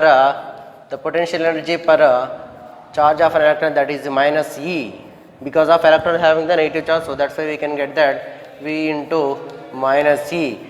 From that equation we know that the potential of that is 1 by 4 pi epsilon naught into E by R into minus E. E by R into minus E. From this equation we can write that minus E square by 4 pi epsilon naught into R. Here the charge of an electron, this is the potential, this is the potential electrostatic potential equation, that is V is equal to 1 by 4 pi epsilon naught into E by R. E is the charge and R be the distance between the 2 points. So that's why here the potential energy. From that potential energy we have the equation, in that case minus E square by 4 pi epsilon naught into, we have the equation for radius. Radius R is equal to, we know that n square h square epsilon naught by 4 pi square. So from this equation we are writing that minus E square by 4 pi epsilon naught into, here radius R is in the denominator, so that's why we are writing that, we know that R is equal to n square h square epsilon naught by phi m E square. Phi m E square we are substituting, then by 1 by n square h square epsilon naught by phi m E square. The denominator becomes numerator and this will be there, this will comes to the numerator, then minus E square into phi m E square by 4 pi epsilon naught into n square h square epsilon naught. So here pi get cancelled, epsilon naught into epsilon naught will be epsilon naught square. So m into E square minus m into E power 4 by, here 4 n square h square epsilon naught into epsilon naught square. So this is the equation for potential energy. The equation for the potential energy is inversely proportional to the square of n. So from this case we can write that the total energy, which is equal to kinetic energy plus potential energy. Kinetic energy plus potential energy is considered as a total energy. So from this equation the total energy E is equal to, we know that kinetic energy is m E power 4 by 8 n square h square epsilon naught square. Then potential energy will be Pe is equal to minus m into E power 4 by 4 n square h square epsilon naught square, means plus into minus minus m E power 4 by 4 n square h square epsilon naught square. So by doing LCM we can get that here 8 n square h square epsilon naught square, that is m E power 4 minus 2 m E power 4. So minus m E power 4 by eta n square h square epsilon naught square will be the equation for an energy. The equation for an energy. This is the calculated by the Boltzmann given and successfully calculation about the radius of an orbit, that is radius. Radius r is equal to n square h square epsilon naught by pi m e square, pi m e square, that is the radius equation. Then velocity or speed, that is v is equal to as given that e square by n h 2n h epsilon naught, 2n h epsilon naught, and the energy will be minus m e power 4 by 8 n square h square will be epsilon naught square be the energy of an electron in a orbit, which has given. It is depends on that n square, means here we can write that E is proportional to 1 by n square. E is proportional to 1 by n square. In the case of radius, r is proportional to n square. In this case of v is proportional to 1 by n. So if the radius is n value is less, and means radius is also less, and in case of already we told that whenever the radius means already earlier for least value of n is equal to 1, least value of n is equal to 1, we calculated that 0.529 into 10 to the power of minus 10 meters, having that the radius for the least value, that is radius of our first orbit. Then for this we can also write that 0.529 angstroms, means 1 angstrom is equal to 10 to the power of minus 10 meters. So that's why this is about Bohr's theory of an hydrogen atom, about radius, velocity, and as well as frequency and energy, which is successfully calculated by Niels Bohr. In atoms, after discussing about the Bohr's theory of an hydrogen atom, in that hydrogen atom now we are going to discuss about the energy levels. What are the energy levels? Means we know that the electron is revolving in a constant orbit, unless if the external, there is no any external energy is acting, means the sum of the energy absorbed by an hydrogen by changing its temperature. Then the electron is always revolving in a path around this path is considered as a stationary orbit. The energy does not radiated when the electron is in the same stationary orbit, which is possible its angular momentum, which is equal to h by 2 pi. So here we are considering that nucleus, the electron is revolving around the orbit. In hydrogen atom there is one electron is there, it is one proton, but when around the nucleus there is a number of orbits are there. When the electron, means the energy by changing the temperature around the, for a room temperature, electron energy always we know that it will be stays in the constant, it will stays in the same energy level. So different energy levels are there whenever electron is in the nearmost orbital to the nucleus, means electron is having that the first orbit, then that will be called as unexcited state. The state where the electron without any, at the room temperature where the electron stays around the nucleus is revolving in a hydrogen atom, which is the electron is revolving nearmost orbital, that is at one orbital. This is having the energy levels are E1 is equal to energy at first orbit, that is 13.6 electron volts. That is 13.6 electron volts. And if in case of the electron is in the second orbit, the second orbit has having the energy levels, these are that is minus 3.4 electron volts, minus 3.4 electron volts. At the third energy state, this one is the first one, the second one, third one, whenever E3 is equal to the third orbital has having the energy levels of that is minus 1.5, minus 1.5 electron volts. So if in case of E infinity is having that, we know that 0, because according to the E energy equation, that is m into e power 4 by 8 minus m into e power 4 by 8 n square h square epsilon n cube h cube epsilon naught square. Then from that equation energy is inversely proportional to its n square. So that's why if in case of E infinity, that is 1 by infinity is equal to 0. So here we are going to discuss about that when a particle We are taking the hydrogen atom. In that hydrogen atom at room temperature, that will be stays in the electron revolves in a stationary orbit. By absorbing, it doesn't radiate any energy. The electron at room temperature, whenever it is revolving around the nucleus, it does not, it is in the stationary orbit, so it does not radiate any energy. But by giving some of the minimum energy to that one, means if the energy absorbed by an hydrogen atom, the electron will be having some of the energy and it will be excited, which is ready to jump from the one ground state of an orbital to the another outermost orbital. It will be excited by absorbing some energy, it is excited. So that excitation, that is called the process, means the minimum energy required to excite an electron from its ground state to one of the higher energy state, to jump from the means one state of orbital to the another energy state of orbital, means lowermost orbital, lowermost energy of orbital is considered as a unexcited state, also called as a ground state.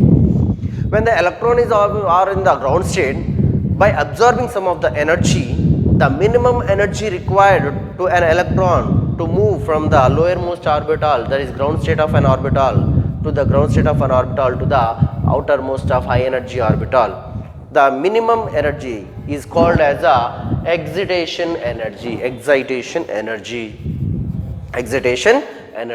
So that in that case of the minimum acceleration potential, which is the electron which is ready to jump from the, it requires some potential to jump from the ground state of an orbital to the high energy state of an orbital, which is provided by an energy, some of the energy given to an electron, that is some of the minimum energy accelerating potential which provided by an electron energy sufficient to jump from the innermost orbit to one of the outermost orbital. Means whenever electron is in the ground state of an atom, then by absorbing some of the energy, the accelerating potential, the minimum accelerating potential required by an electron, which provides the electron energy to jump from the innermost orbital to the jump from the outermost orbital.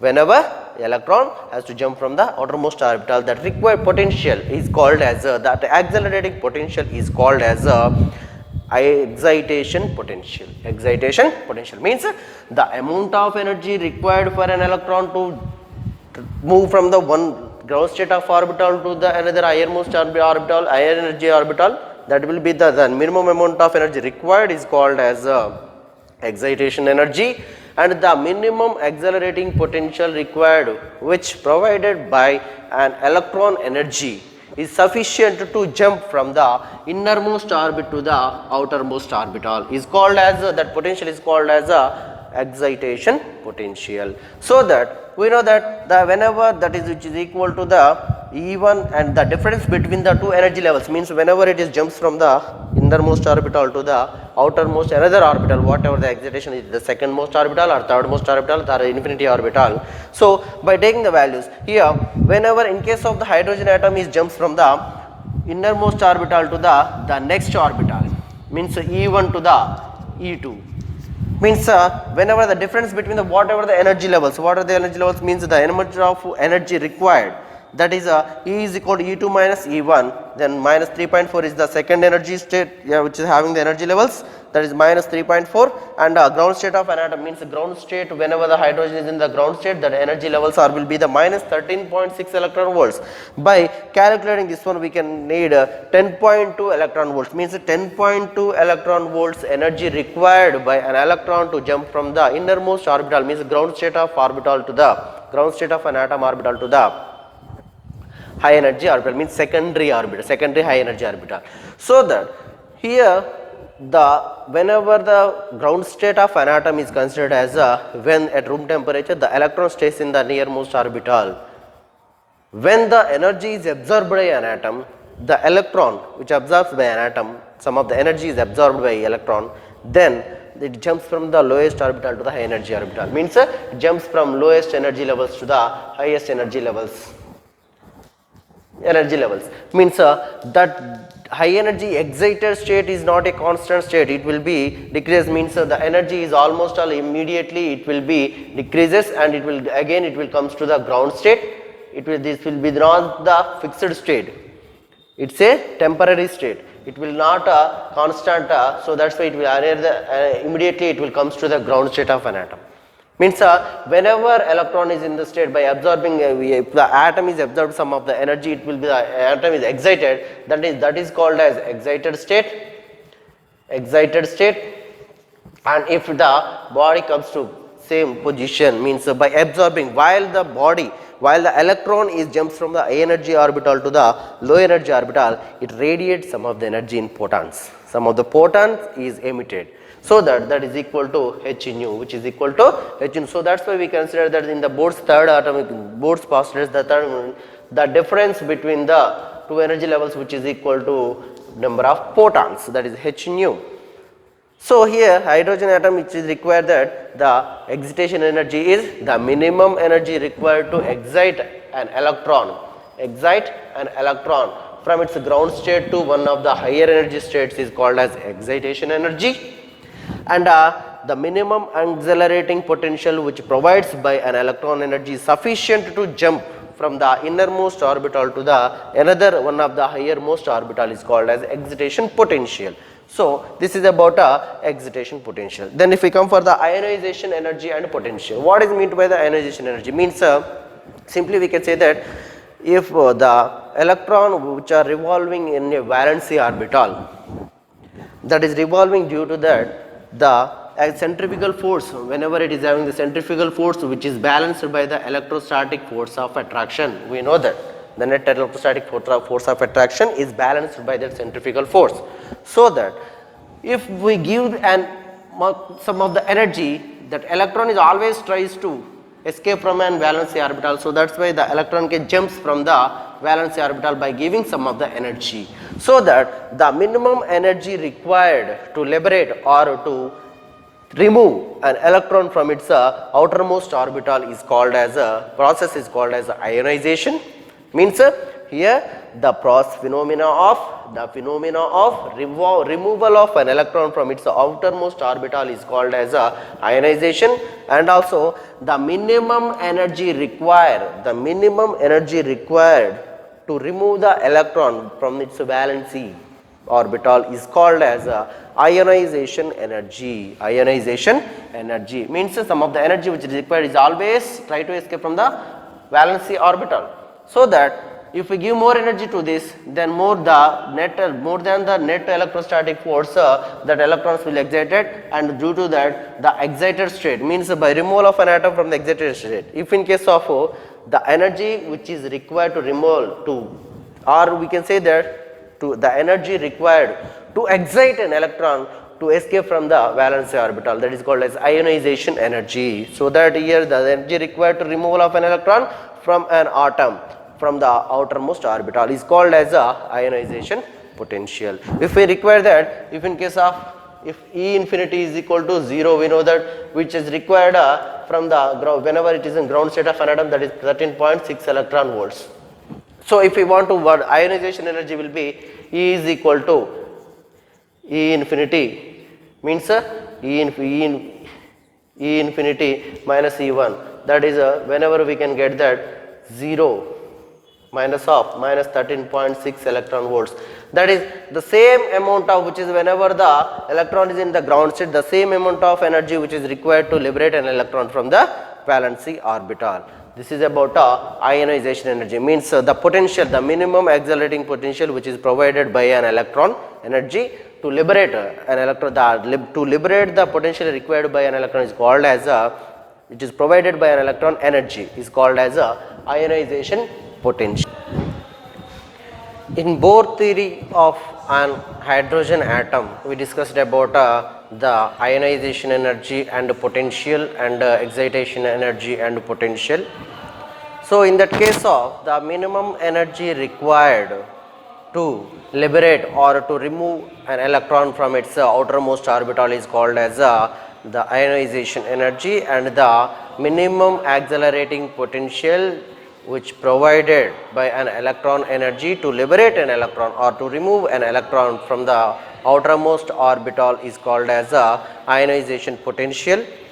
And the excitation energy means the minimum energy required to the electron move from the low energy orbital, means low energy orbital to the higher energy orbital, is called a excitation energy. Whenever the atom absorbs some energy, then it will move in, that state is called as a excited state.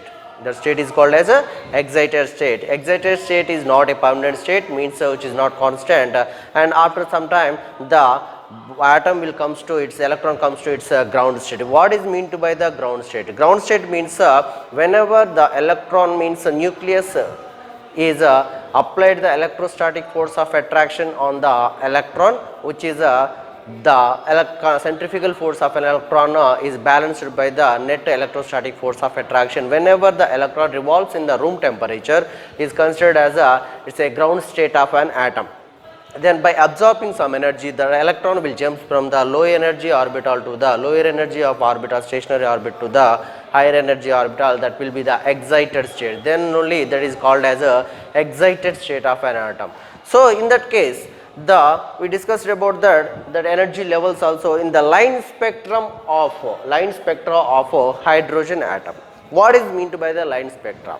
Means in earlier we discussed about the energies, the equations for energies in kinetic energy and potential energy, and also are both given that clear calculated the clear information, given clear information about that the radii of atom and also the velocity and frequency. Now we are going to discuss about the line spectra of hydrogen atom. Means when electron jumps from the high energy orbital to the higher energy of orbital to the lower energy orbital, either ground state of an atom, or means the nearer orbital of the nearer to the nucleus. When electron jumps from the high energy orbital to the lower energy orbital, it radiates some energy. It radiates some energy which is equal to energy of photon. So in that case of, according to the Bohr's third postulate, when electron jumps from a higher energy state to the lower energy state, the difference of energy, the difference means whenever the difference of energy levels is carried away by the photon of frequency, means which is equal to the photon frequency. So that in case of, we can write that is E1 is equal to, we have the equation for an energy, that is minus m e power 4 by 8 n1 square h square epsilon naught square for energy level E1, means lower energy level. Then the higher energy level, that is E2, is equal to minus m e power 4 by 8 n2 square h square and epsilon naught square. This will be the higher energy level energy formula. When the electron jumps from the higher energy orbital to the lower energy orbital, the difference between the two energy states, higher energy state to the lower energy state, the difference which is equal to, the difference is energy carried away by the photon of frequency nu. So in that case of, we can write that is energy is the difference of energy which is equal to the photon, that is E2 minus E1. The difference between the two energy levels, means that is h nu is equal to, we have the equation for E2, that is minus m e power 4 by 8 n square n2 square n h square epsilon naught square, and E1 be the minus m e power 4 8 n1 square h square epsilon naught square. So we are substituting these values in the equation, then we can get a minus m e power 4 by 8 n2 square h square epsilon naught square minus of E1 is equal to minus m e power 4 by 8 n1 square h square epsilon naught square. This will be the difference between the two energy states. So that's why here we are writing that is h nu is equal to, means when electron is jumps from the higher energy to the lower energy, consider it's a nucleus, the atom. When the electron jumps from this is E2 and this is E1, lower energy orbital and higher energy orbital. When electron jumps from the higher energy orbital to the lower energy orbital, the photon energy which is equal to means the energy of photon which is equal to difference between the two energy levels. That will be the, we are going to know this, that is h nu is equal to minus m e power 4 by 8 n2 square h square epsilon naught square plus minus into minus plus m e power 4 by 8 n1 square h square epsilon naught square. So we can write this equation as a m e power 4 by, we are writing in front, first we are writing this equation n1 square plus n1 square h square epsilon naught square minus the second one is a m e power 4 by 8 n2 square h square epsilon naught square. So in that case of, there is some similar we are taking common, that is m e power 4 8 h square epsilon naught square is same in the two terms. So that's why I am taking outside, that is m e power 4 by 8 h square epsilon naught square. While taking outside, then the remaining terms we can write that the remaining terms are 1 by the 8 h square epsilon naught square taken outside. So that's why the remaining term is n1 square minus 1 by here the n2 square only remaining term. So that's 1 by n2 square. That is a h nu is equal to. So we can say that the proportionality means this formula can be considered as a Rydberg's formula. This formula can be considered as a Rydberg's formula. So that here h nu is equal to m e power 4 by 8 h square epsilon naught square of 1 by n square minus 1 by n square n2 square is this formula called, this is called Rydberg formula. This is also called as a Rydberg formula. So in that case of, whenever h is taken to this side, then nu is equal to the frequency, nu is equal to m e power 4 by 8 h cube epsilon naught square of 1 by n1 square minus 1 by n2 square, 1 by n1 square minus 1 by n2 square. Next, then in that case of, we know that value, we know that is the c be the velocity of light, c be the velocity of light, and lambda be the wavelength. Then why we are writing c and lambda? Because of, we know that the frequency, we are finding the frequency is equal to c by lambda. From the equation we know that is velocity is equal to, means velocity is equal to frequency into wavelength. So here nu is equal to c by lambda is there, we are substituting this formula in the equation, then we can get that c by lambda which is equal to c by lambda, nu is equal to c by lambda which is equal to m e power 4 by 8 h cube epsilon naught square of 1 by n1 square minus 1 by n2 square. Then we know that whenever c taking this side, then nu is equal to 1 by lambda which is equal to m e power 4 by 8 h cube epsilon naught square c, means whenever the numerator is there taken to this side, then it will becomes denominator. So that's why we are writing m e power 4 by 8 h cube epsilon naught square c into 1 by n1 square minus 1 by n2 square. Here, but R means Rydberg constant. Identified that, readily identified that is R is equal to m e power 4 by 8 h cube epsilon naught square c. 8 h cube epsilon naught square c. So in that case of, we are writing that is nu is equal to 1 by lambda is equal to R into 1 by n1 square minus 1 by n2 square. Here R can be considered as a Rydberg's constant, the Rydberg's constant. Here once again, when the energy, means whenever an electron jumps from the higher energy orbital to the lower energy orbital, it radiates some energy, that energy which is equal to the energy difference between the two states of an orbital, two states energy levels. So in that case of, E2 minus E1 is equal to h nu that is equal to the energy difference. We can write that. We know that the energy equation earlier we already derived an equation for an energy, that is E is equal to minus me power 4 by 8 n square h square epsilon naught square.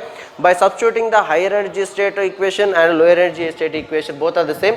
So here where the change of the number of orbital is different, the n2 be the high energy orbital and at the same time n1 be the lower energy orbital. Due to the difference between both of them will be E2 minus E1. So by substituting the equations of energies, then by the calculation we can get that h nu is equal to m e power 4 by 8 h square epsilon naught square of 1 by n1 square minus 1 by n2 square. In that case, this is called a Rydberg's formula. This is a Rydberg's formula. So that case, the Rydberg's formula, whenever h is taken to this side, the Planck's h means Planck's constant. That is nu is equal to m e power 4 by, when h is taken to this side, it will become denominator multiplied with the h square is there. So that is a me power 4 by 8 h cube epsilon naught square of 1 by n1 square minus 1 by n2 square. In that case, but we know that the velocity of the light is c and wavelength is lambda, but we know that the frequency nu is equal to c by lambda. By substituting this equation in the above equation, then we can get nu is equal to c by lambda, which is equal to m e power 4 by 8 h cube epsilon naught square of 1 by n1 square minus 1 by n2 square. So nu is equal to, when c also taken to this side, it is multiplied with the denominator. So mu is equal to 1 by lambda is equal to m e power 4 by 8 h cube epsilon naught square c of 1 by n1 square minus 1 by n2 square. But we know that this equation represents the Rydberg's constant. This m e power 4 by 8 h cube epsilon naught square c represents the readily identified that is the Rydberg's constant r. So r is equal to m e power 4 by 8 h cube epsilon naught square c. So this value can be given by the Balmer's empirical formula also. So that in case nu is equal to 1 by lambda is equal to, by substituting the r, then r of 1 by n1 square minus 1 by n2 square. By using this formula, we can find the difference between the energy levels. So the frequency of a photon. The frequency of a photon means whenever the electron jumps from the higher energy state to the lower energy state of an orbital, then the energy can be radiated, which is equal to the energy of photon. That is photon, frequency of photon nu is equal to 1 by lambda is equal to r of 1 by n1 square minus 1 by n2 square be the equation to find out the frequency of a photon. Here r be the Rydberg's constant and its value, the energy be the r is equal to 10.97 into 10 to the power of 6 per meter, or also we can write that the Rydberg's constant value is r is equal to 1.03 into 10 to the power of 7 per meter. So this value is obtained by the Balmer's empirical formula. This value is obtained by Balmer's empirical formula.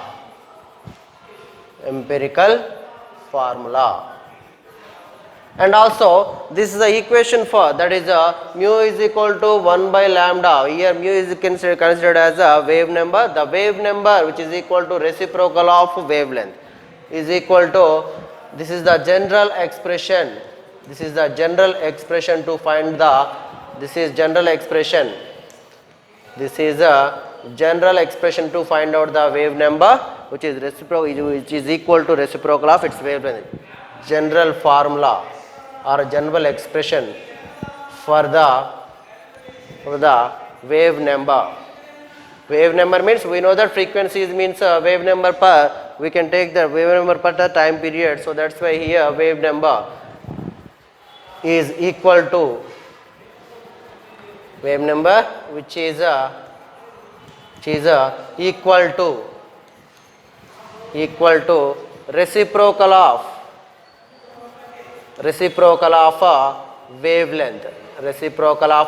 wavelength. And also the energy can be obtained in terms of r. In terms of r, the energy energy can be obtained by the equation that is E is equal to minus RCH by n square. By using this equation, we can find out the energy levels. Means R be the Rydberg's constant, C be the velocity of light, and H is the Planck's constant, N be the number, means the orbital number of an orbital, which is from jumps from the higher energy orbital to the lower energy orbital. In terms of, if we want to write that, then we can solve it. If in case of the two differences between the two terms also, we can write that. That means to say E is equal to minus RCH of 1 by n2 square minus 1 by n1 square, also we can write that. By using this equation also, we can find it out the difference of energy between the two energy states. So this is about the line spectra of an hydrogen atom. By using this formula, general expression for the formula, we can give the Bohr atomic model's spectral series. So spectral series means whenever the energy electron is jumps from the higher energy orbital to the lower energy orbital, it emits some of the energy. Those various lines is called as emitted lines. That is, those various lines is called as emitted lines. And whenever the electron is absorbed some energy for jump from the lower energy orbital to the higher energy orbital, then that is called as absorption lines. That absorption lines can be find in the spectral series will be the black lines with a white background. In atoms, we discussed about the radius and energy, frequency, velocity of an electron in orbit according to the Bohr. Means according to the Bohr postulate, we have discussed about it, and as well as we discussed that the wave number or wavelength of the between the orbits, the difference between the energy levels and band, means whenever this considered as here is the nucleus, whenever these are the orbits which is having the energies, these are the orbits, number of orbits, n is equal to, already we have derived an equation for that, that is the wave number, and also for the wavelength also, that is these are the n means the number of orbits. These are the number of orbits. Is each one orbit is having its own energy levels.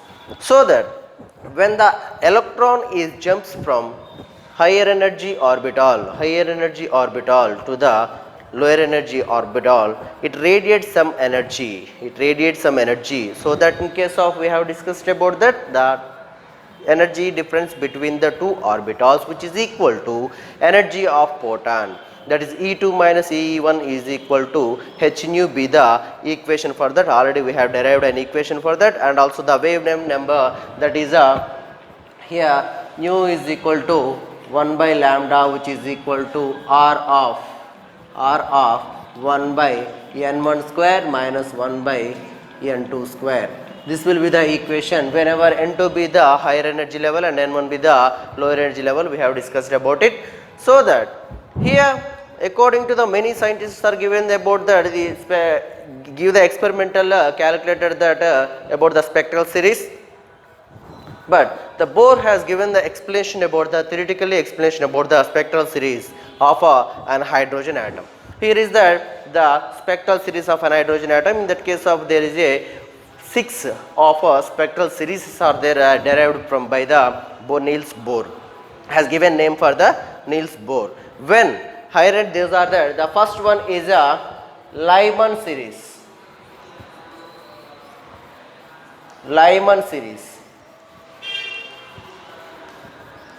In that case of, when electron jumps from the higher energy another orbitals, transits from the higher energy orbitals, either T through whatever it is, to the ground state, means that is equal to first state of which is the near to nucleus. Whenever electron jumps from the, here is the, according to the diagram, when the electron jumps from the second orbital to the first orbital, and third orbital to the first orbital, and fourth orbital to the first orbital, fifth to first, and go on, whenever it is means electron is jumps from the higher energy orbitals to the lower energy orbital, that is n is equal to 1, number of orbit n is equal to 1. When electron jumps or transit from higher energy orbitals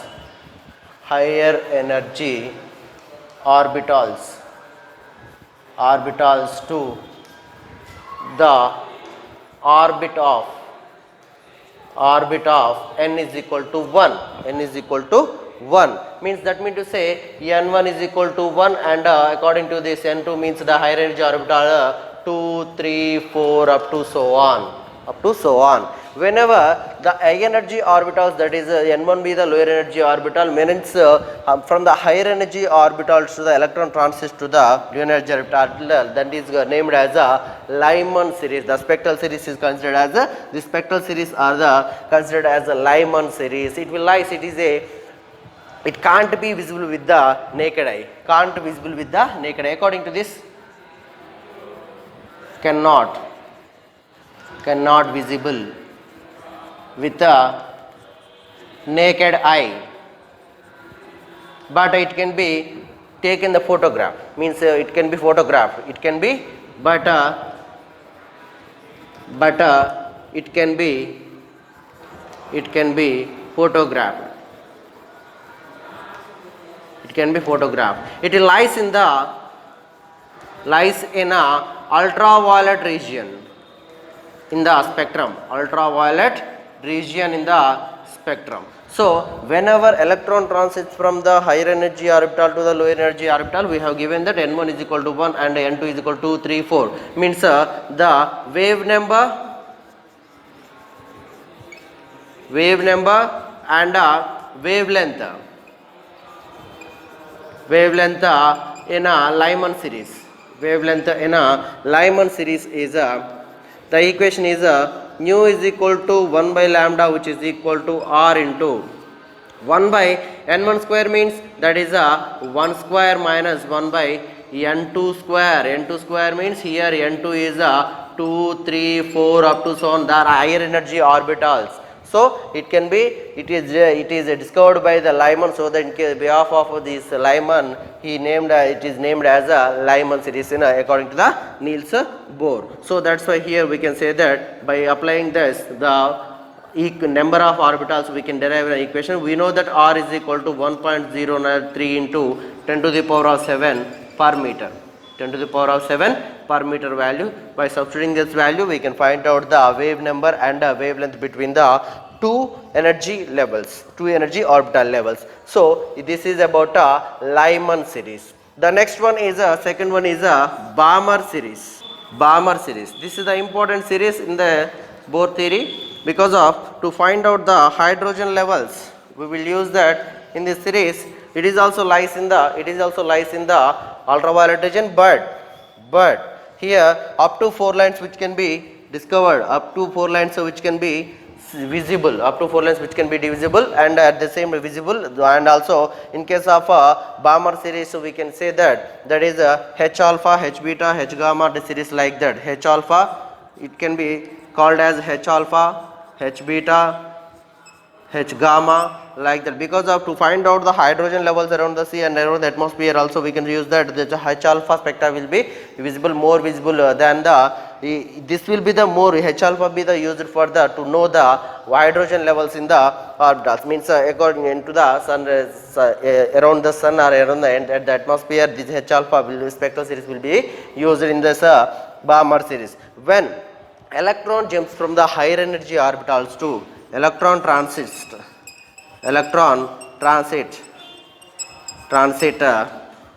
from higher energy orbitals to higher energy orbitals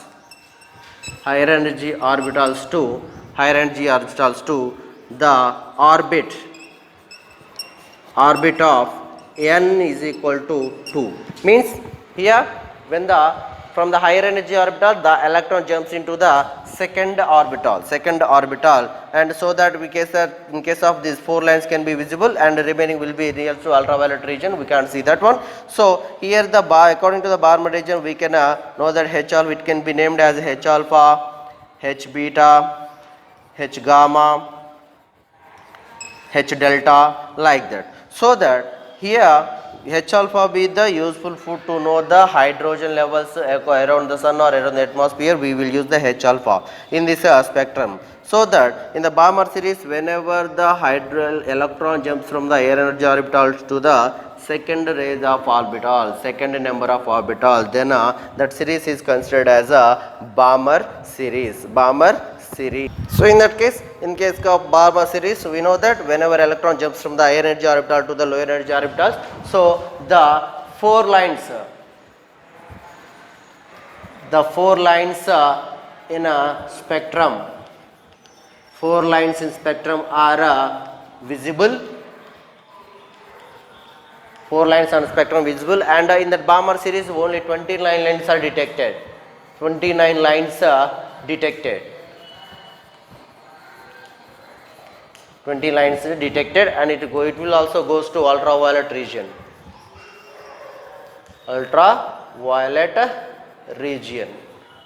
This also goes on ultraviolet region. Here in case of according to the Balmer series, the higher energy N1 be the lower energy orbital be the second one, and higher energy orbitals are N2 is equal to 3, 4, 5 up to so on. So that here we can say when electron jumps from the second orbital, higher energy orbital to the second number of orbiter, then the wave number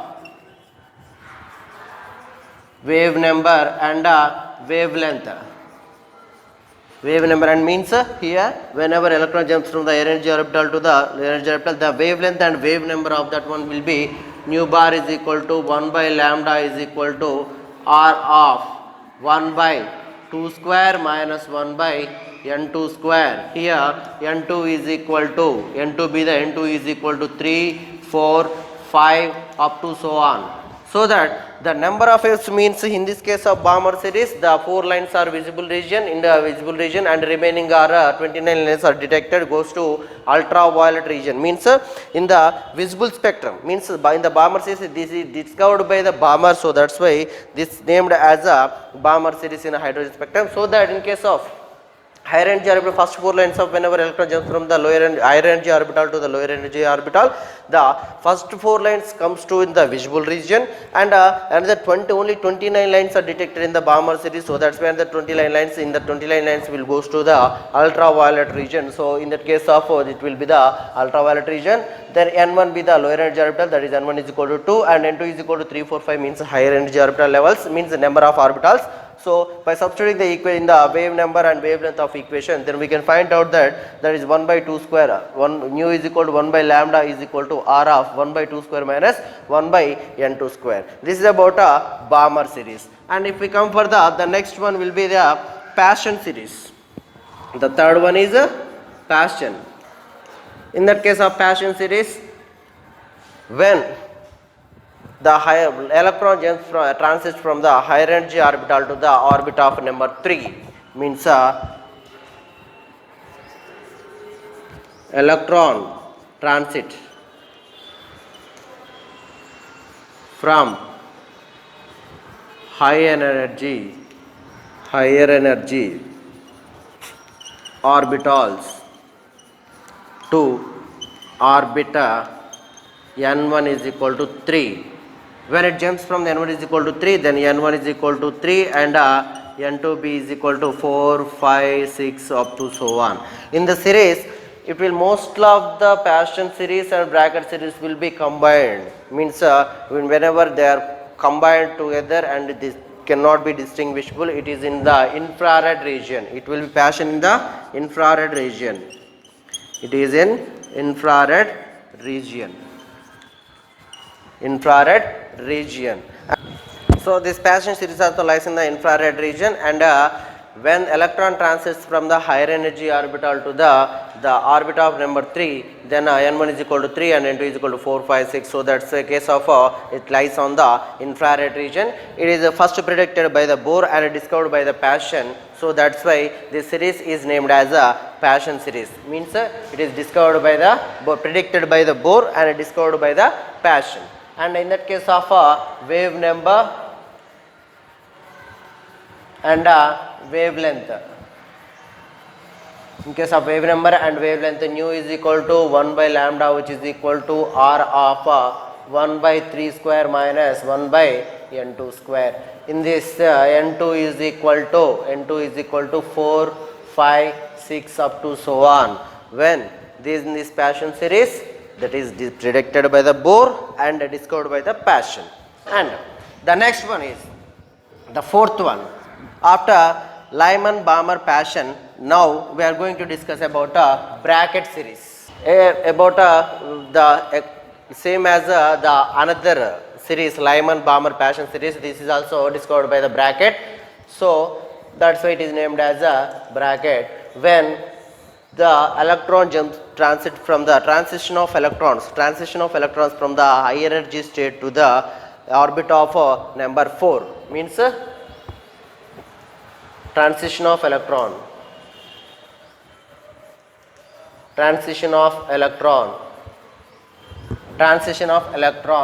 from high energy state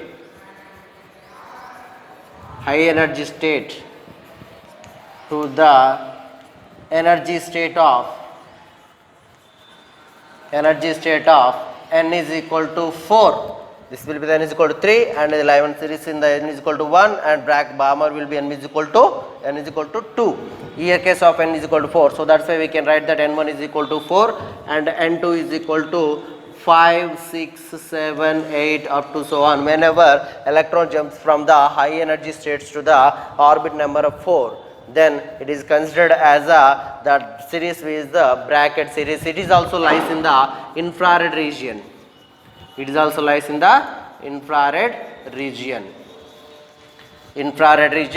angular wave number and the wavelength is equal to r of 1 by 4 square minus 1 by n2 square, where we know that n is equal to 5, 6, 7, 8. n2 is equal to 5, 6, 7, 8 up to so on.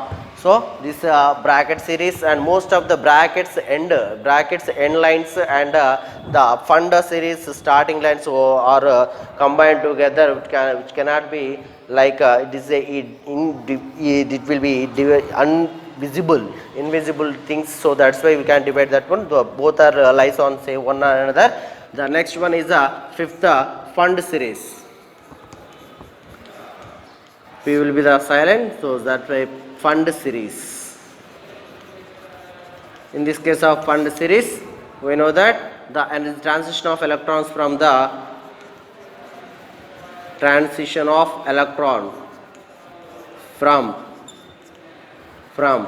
high energy state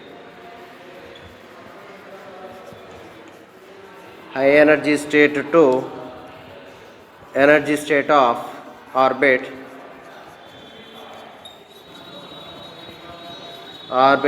n is equal to 5. So that case of n1 is equal to 5, n2 is equal to 6, 7, 8 up to so on. So that's why here wave number and wavelength will be r of 1 by 5 square minus 1 by n2 square. So it is also lies in a infrared region, far away from infrared region. Far from infrared region, it will be lies on the, it is also invisible.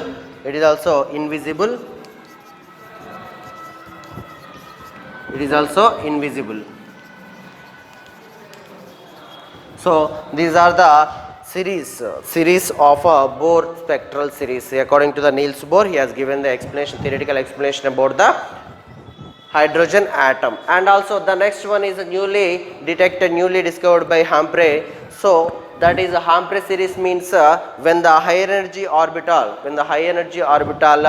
electron transition from the higher energy orbital to the sixth orbital, that is called a Humphrey series. It will goes continuous because of transition of electron from the higher energy orbital to the first one, second one, third one, fourth one, fifth one, sixth one has given name by the discovered scientists. So that the seventh, whenever the electron transition from the higher energy orbital to the lower energy orbital means like after 6th, 7th, 8th, 9th it goes on, but that cannot be detected and that cannot be discovered by any scientist. That is, those are the unnamed transitions. So that's why the unnamed series can be known.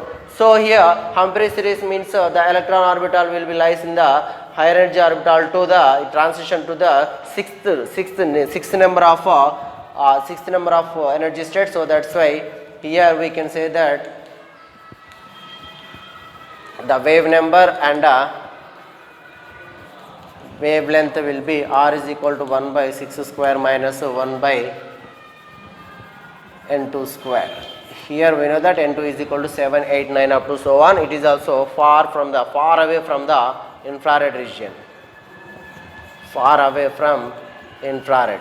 In this case of the spectral series, the fund and bracket series, it seems like in a spectrum those are mixed with together, it cannot be distinguished. Means those ending lines and those fund starting lines will coincide with one another. So that's why we cannot distinguish both, and it can be seen as both are combined. So that in case of the whenever electrons transition from the higher energy state of orbital to the sixth orbital, these are discovered. So that's why that is named. And whenever electron transition from the higher energy orbital to the sixth energy state and there is eighth energy state, ninth energy state, that cannot be unnamed. The spectral series goes on. This is about a Bohr explanation about the spectral series of a hydrogen atom. This the diagram can be said as a Cosell diagram. Cosell diagram means the transition of electrons will be goes on. Lyman, Balmer, Paschen, Brackett, Fund, Humphrey, these are the scientists who discovered this spectral line. So that these are named with the scientists. First predicted by this series by the Niels Bohr. So that's why the Bohr's explanation he is given about the theoretical explanation about the series. Lyman means from the electron jumps from the higher energy orbital to the number 1 energy state of orbital, then that series is considered as a Lyman series. And the second one is a Balmer series, when the electron transition from the higher energy state of orbital to the lower energy state of orbital, that is n is equal to 2 state of orbital, then that is considered as Balmer. In that case, Balmer H alpha, H beta, H gamma, H delta, like that first 4 lines are in the visible region, and another 29 lines are detected. Those are comes to the ultraviolet region. So this is about Balmer. The H alpha mostly used to find the hydrogen levels in the atmosphere. Then next one is Paschen. Paschen series means from electron transition from the higher energy state of orbital to the n is equal to 3 state of orbital, then that is considered as Paschen. It is discovered by the Paschen and firstly predicted by the Bohr.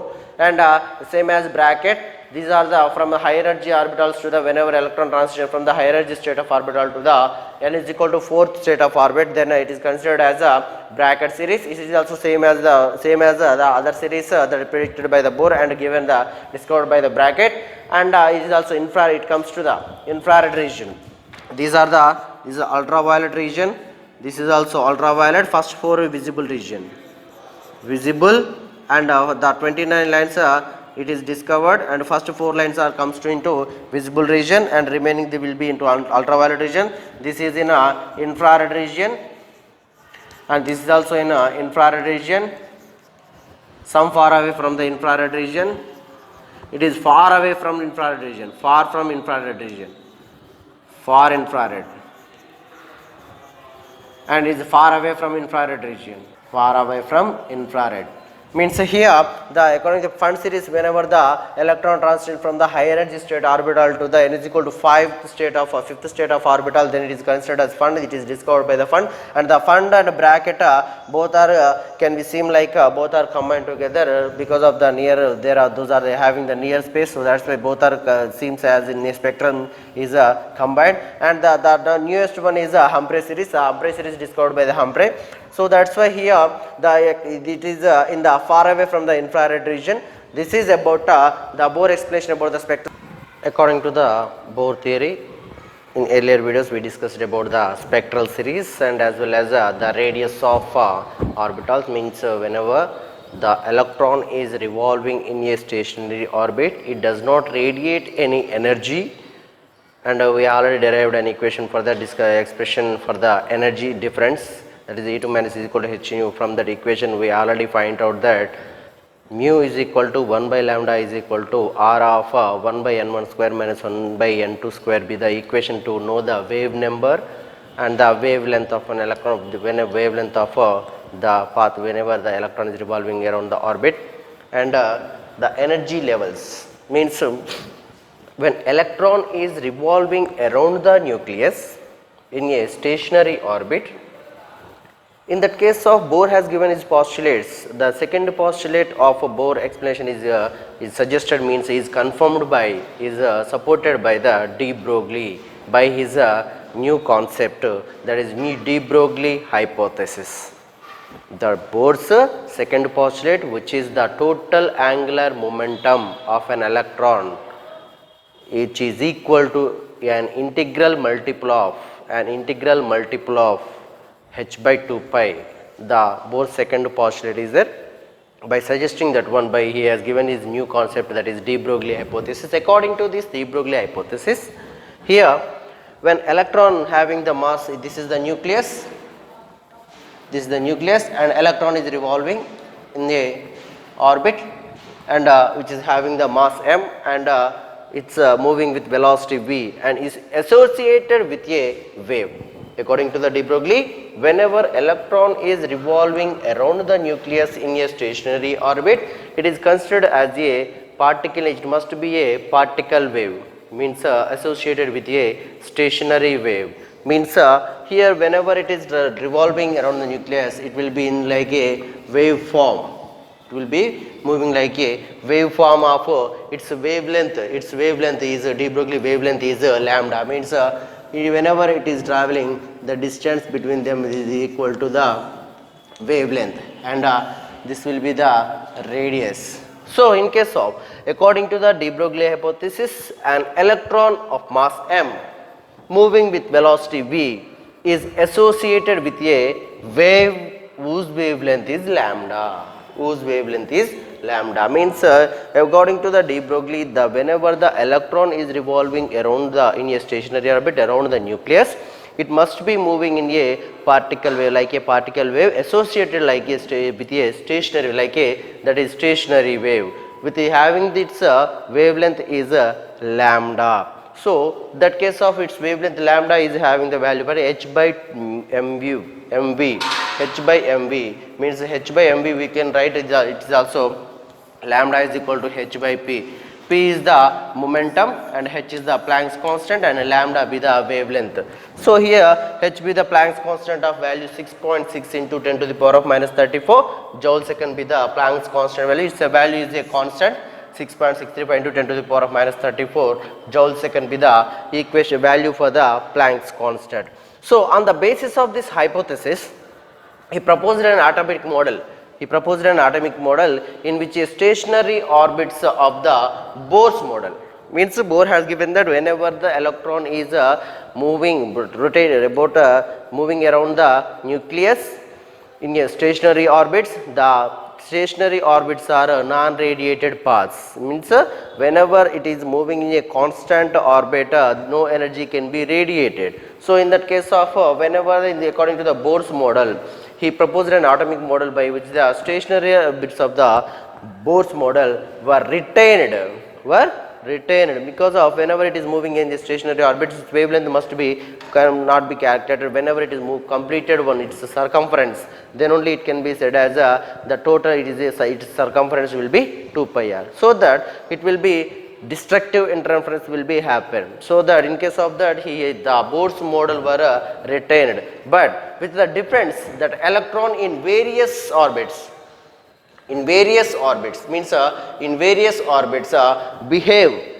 when electron with the hypothesis here, the atomic model in that case of stationary orbit, the Bohr's model has retained, and also that were retained what Bohr's atomic model postulate with the difference in the electron in various orbits behaves as a wave. So that he suggested that the stationary orbits are those in which orbital circumference, whenever the orbital circumference 2 pi r, we know that orbital circumference 2 pi r, L is equal, length is equal to 2 pi r. Whenever the electron is revolving, if it completed one circle, then it will be is equal to along the circumference will be 2 pi r. Orbital circumference is 2 pi r is an integral multiple of de Broglie wavelength. It is an integral multiple of de Broglie wavelength. Means the number of wavelengths are completed. This one wavelength, two wavelengths, three wavelengths, and means is equal to number of wavelengths, which is equal to L is equal to 2 pi r. If in case of this is equal to 2 pi r, 2 pi r is equal to how many wavelengths are there? Number of wavelengths. Here the 3 wavelengths are taking, we are taking the 3 lambda. Means if in case of here is that along the circumference, in this case of in this orbital, the length is L is equal to 2 pi r, then two wavelengths are 1, 2, means 2 pi r is equal to 2 lambda, like that. Here he suggested the stationary orbits are those in which orbital circumference is an integral multiple of de Broglie wavelength. De Broglie wavelength is 1 lambda, 2 lambda and 3 lambda, means number of integral multiple of de Broglie lambda. So that's why we can raise that the stationary orbits for an electron. The stationary orbits for an electron are those which contain the complete waves of electron. Means wherever it is completes one wave, then the stationary orbits for an electron are those which contain the complete waves of electron. So that's why from that we can write that the circumference is equal an integral multiple of de Broglie wavelength, that is n lambda. So that 2 pi r is equal to n lambda. But we know that the wavelength of lambda from the equation, this one lambda is equal to h by p, lambda is equal to h by p, p is equal to momentum. We know that from the p is equal to momentum, p is equal to mv. So from that equation we can write that lambda is equal to h by mv, lambda is equal to h by mv. So here it is that lambda we are substituting in the equation, that is 2 pi r is equal to n lambda in that case of lambda, but we know that lambda is equal to h by mv. Whenever electron revolving around the nucleus, then it is having the mass m and we moving with velocity v of it in a wave form of wavelength lambda. So that's why lambda is equal to h by mv. From that equation, but we know that we are substituting in the equation, then 2 pi r is equal to n into h by mv.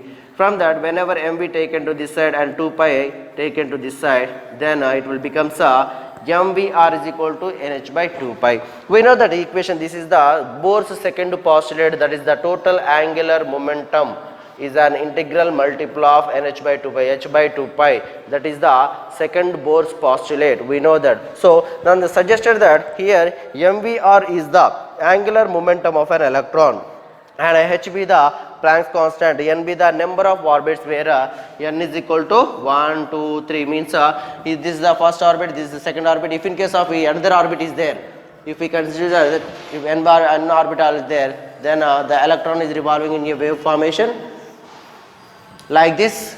If it is having the more wavelengths, then the wavelengths are integral multiples. So that's why here 2 pi r is equal to n lambda. N means n is equal to first orbit, second orbit, third orbit, that is goes on. So that from the equation we can get that mvr is equal to nh by 2 pi. Mvr is the angular momentum of an electron, moving electron, and this equation is nothing but a Bohr's postulate, that is the total angular momentum of the moving electron. The total angular momentum of the moving electron is an integral multiple of h by 2 pi, is an integral multiple of h by 2 pi. This new concept de Broglie confirms the Bohr's postulate. This is about de Broglie hypothesis. Once again, according to de Broglie hypothesis, an electron of mass m in motion with velocity v is associated with a whose wavelength lambda, means it's having the wavelength lambda, lambda is equal to h by mv, h is equal to Planck's constant, means electron is revolving around the nucleus and its Planck constant value 6.6 into 10 to the power of minus 34 joules second. And according to on the basis of this hypothesis, he proposed an atomic model that in which the stationary orbits of Bohr's model are retained, but the difference that electron in various orbits behaves as a wave. Electrons in various orbits behave in like a wave. Whenever the electron is revolving, the wave means it must be a particle wave. It must be a particle wave that is a stationary wave.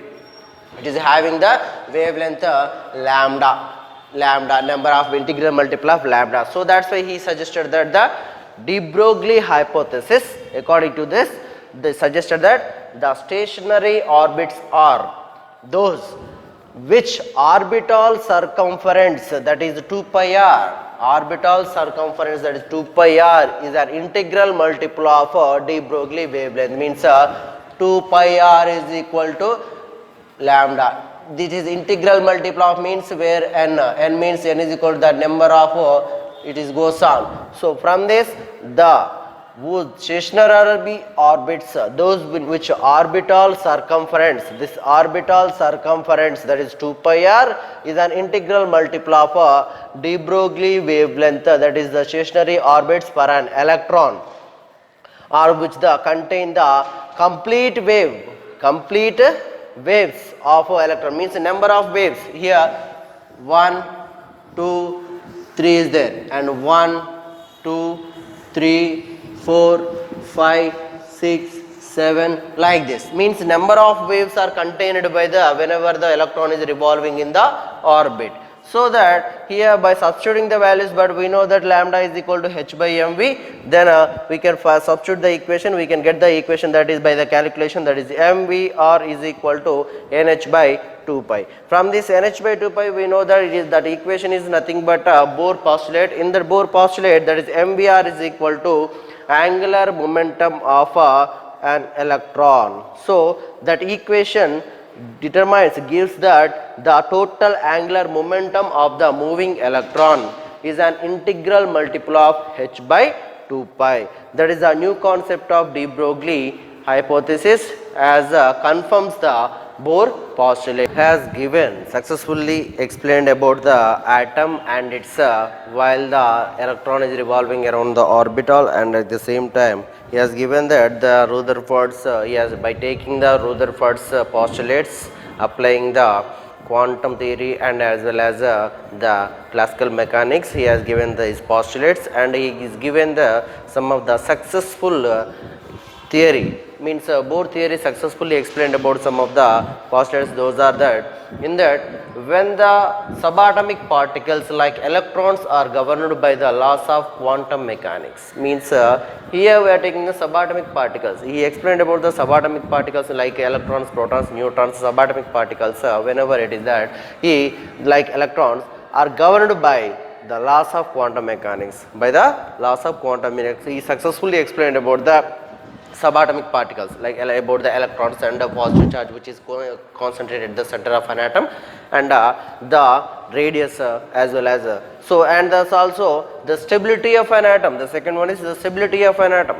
The stability of an atom means while Rutherford has given that when the electron is revolving around the nucleus, it radiates some energy and finally it comes to nuclei and destroy.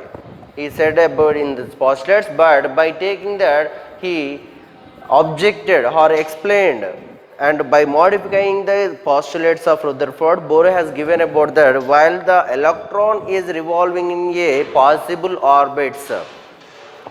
orbits means those are the stationary orbits. Those orbits are called stationary orbits. It does not radiate any energy, so that's why the atom stability will be remains same while the electron is revolving in the stationary orbit. He given an idea about the stability of an atom also.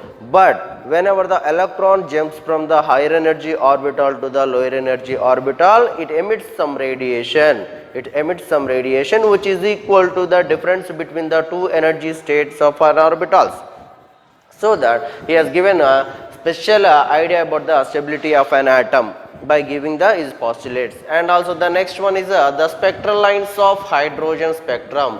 He has given that the Lyman, Balmer, Paschen, Brackett and Humphrey series. By he already predicted some of the series about that. He has given the spectral lines of an hydrogen spectrum. He successfully explained about the spectral lines of an hydrogen spectrum. In that case of also, he is given the radius of an orbit and velocity of an electron, and as well as frequency of an electron, and also the energy levels difference between which is equal to the frequency of photon. That is also given by the mathematical calculations are successfully explained by the Bohr, and he explained about the electron systems. One electron systems means according to hydrogenic systems we can say that whenever the electron is revolving in a stationary orbit, it according to its second postulate is already de Broglie according to the de Broglie hypothesis also, it is having the particle wave, that is a stationary wave it forms whenever it is orbit revolving an electron. He has given that the one electron system he has successfully, Bohr theory has successfully explained.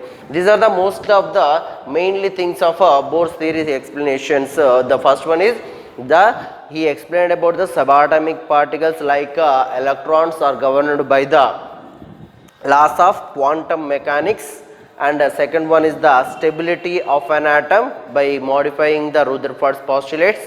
Whenever electron jumps from the electron radiates some energy, he is modified that postulate, and he is given whenever the electron is revolving in a stationary orbit, it does not radiate any energy. Whenever it jumps from the high energy state to the low energy state of our orbital, then it radiates some energy which is equal to the energy difference between the both energy state levels of an orbitals. And he has given the special idea about the spectral series according to the spectral series of an hydrogen spectrum, that is the Lyman, Balmer, Paschen, bracket, Fund, Humphrey series, and as well as he has given the mathematical calculations successfully explained about the radius of an orbit and velocity of an electron and frequency and energy levels also he has clearly explained about the Bohr theory has successfully clearly explained about that. And also he explained about the one electron system, that is a hydrogenic, it is also called as hydrogenic system also he explained about. These are the successfully explained theories by the Niels Bohr. And then what are the some of the failures or drawbacks also, that some of the it can be said as the limitations of Bohr theory which is not explained by the Niels Bohr theory. The Bohr theory did not explain, did not give any specific idea about some of the issues. So those are the limitations of Bohr theory. The limitations of, so these are the limitations of Bohr theory. In that limitations of Bohr theory, what the Bohr theory did not explain, did not give any specific idea about the Bohr. Bohr's model cannot be extended to mere two electron system, means whenever hydrogen is having one electron and helium, lithium, beryllium, boron, those are elements are having more than one electrons. The Bohr theory did not give any idea, did not explain about that two electron atoms. It could not explain multi-electron atoms. Multi-electron atoms means he has given only when the hydrogen atom, means the one electron is revolving around the nucleus, then about that hydrogen atom only the Bohr has given the idea, but he did not give any explanation about that multi-electron orbit, multi-electron atom. So this is the one of the drawback or limitation for the Bohr theory about that, did not give any idea about the multi-electron atoms. The next one is the theory did not explain why orbits of electrons are taken as circular. Means the electrons is revolving around the nucleus in a circular orbit. But here we can say that the electrons only is taking a circular orbit, which is not the elliptical path is also. Elliptical is also possible. Elliptical path is also possible for the orbit. So why he did not explain why the elliptical is also possible? Only the atoms are, only the electrons are taking into the circular orbit only. Why that? Which the elliptical orbit is also possible. He did not explain, he did not give any idea about that.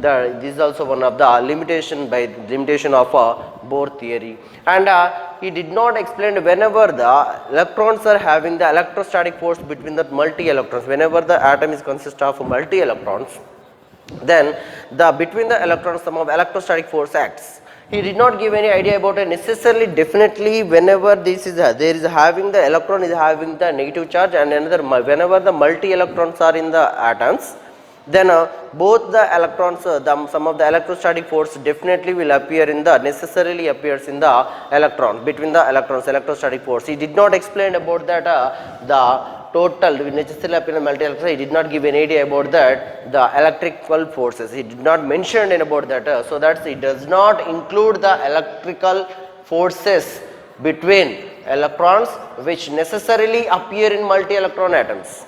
Means if in case of one electron is revolving in this and another electron is another electron is revolving in another orbital, then the sum of the electrostatic force, or whenever they in the same orbital sum of the electrons are revolving between the electrons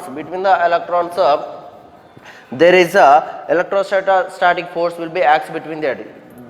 Bohr did not included this matter, electrostatic forces acting between the two electrons in multi-electron atoms. He did not mention about that. So this is also one of the limitation of Bohr theory. He did not explain about the matter, and he did not give any specific fine structure of spectral lines. Means whenever he is giving the spectral lines, when the fine structure of the spectral lines, even in hydrogen atom also, he did not give any idea about the spectral lines in fine structure of spectral lines in Bohr theory, about the Bohr theory, and unable to explain the relative intensities of spectral lines. Whenever the electron jumps from the energy orbital to the low energy orbital, according to the spectral lines, the difference, the energy level difference between the spectral lines, he did not mention, he did not give any intensity of the spectral lines in the Bohr theory.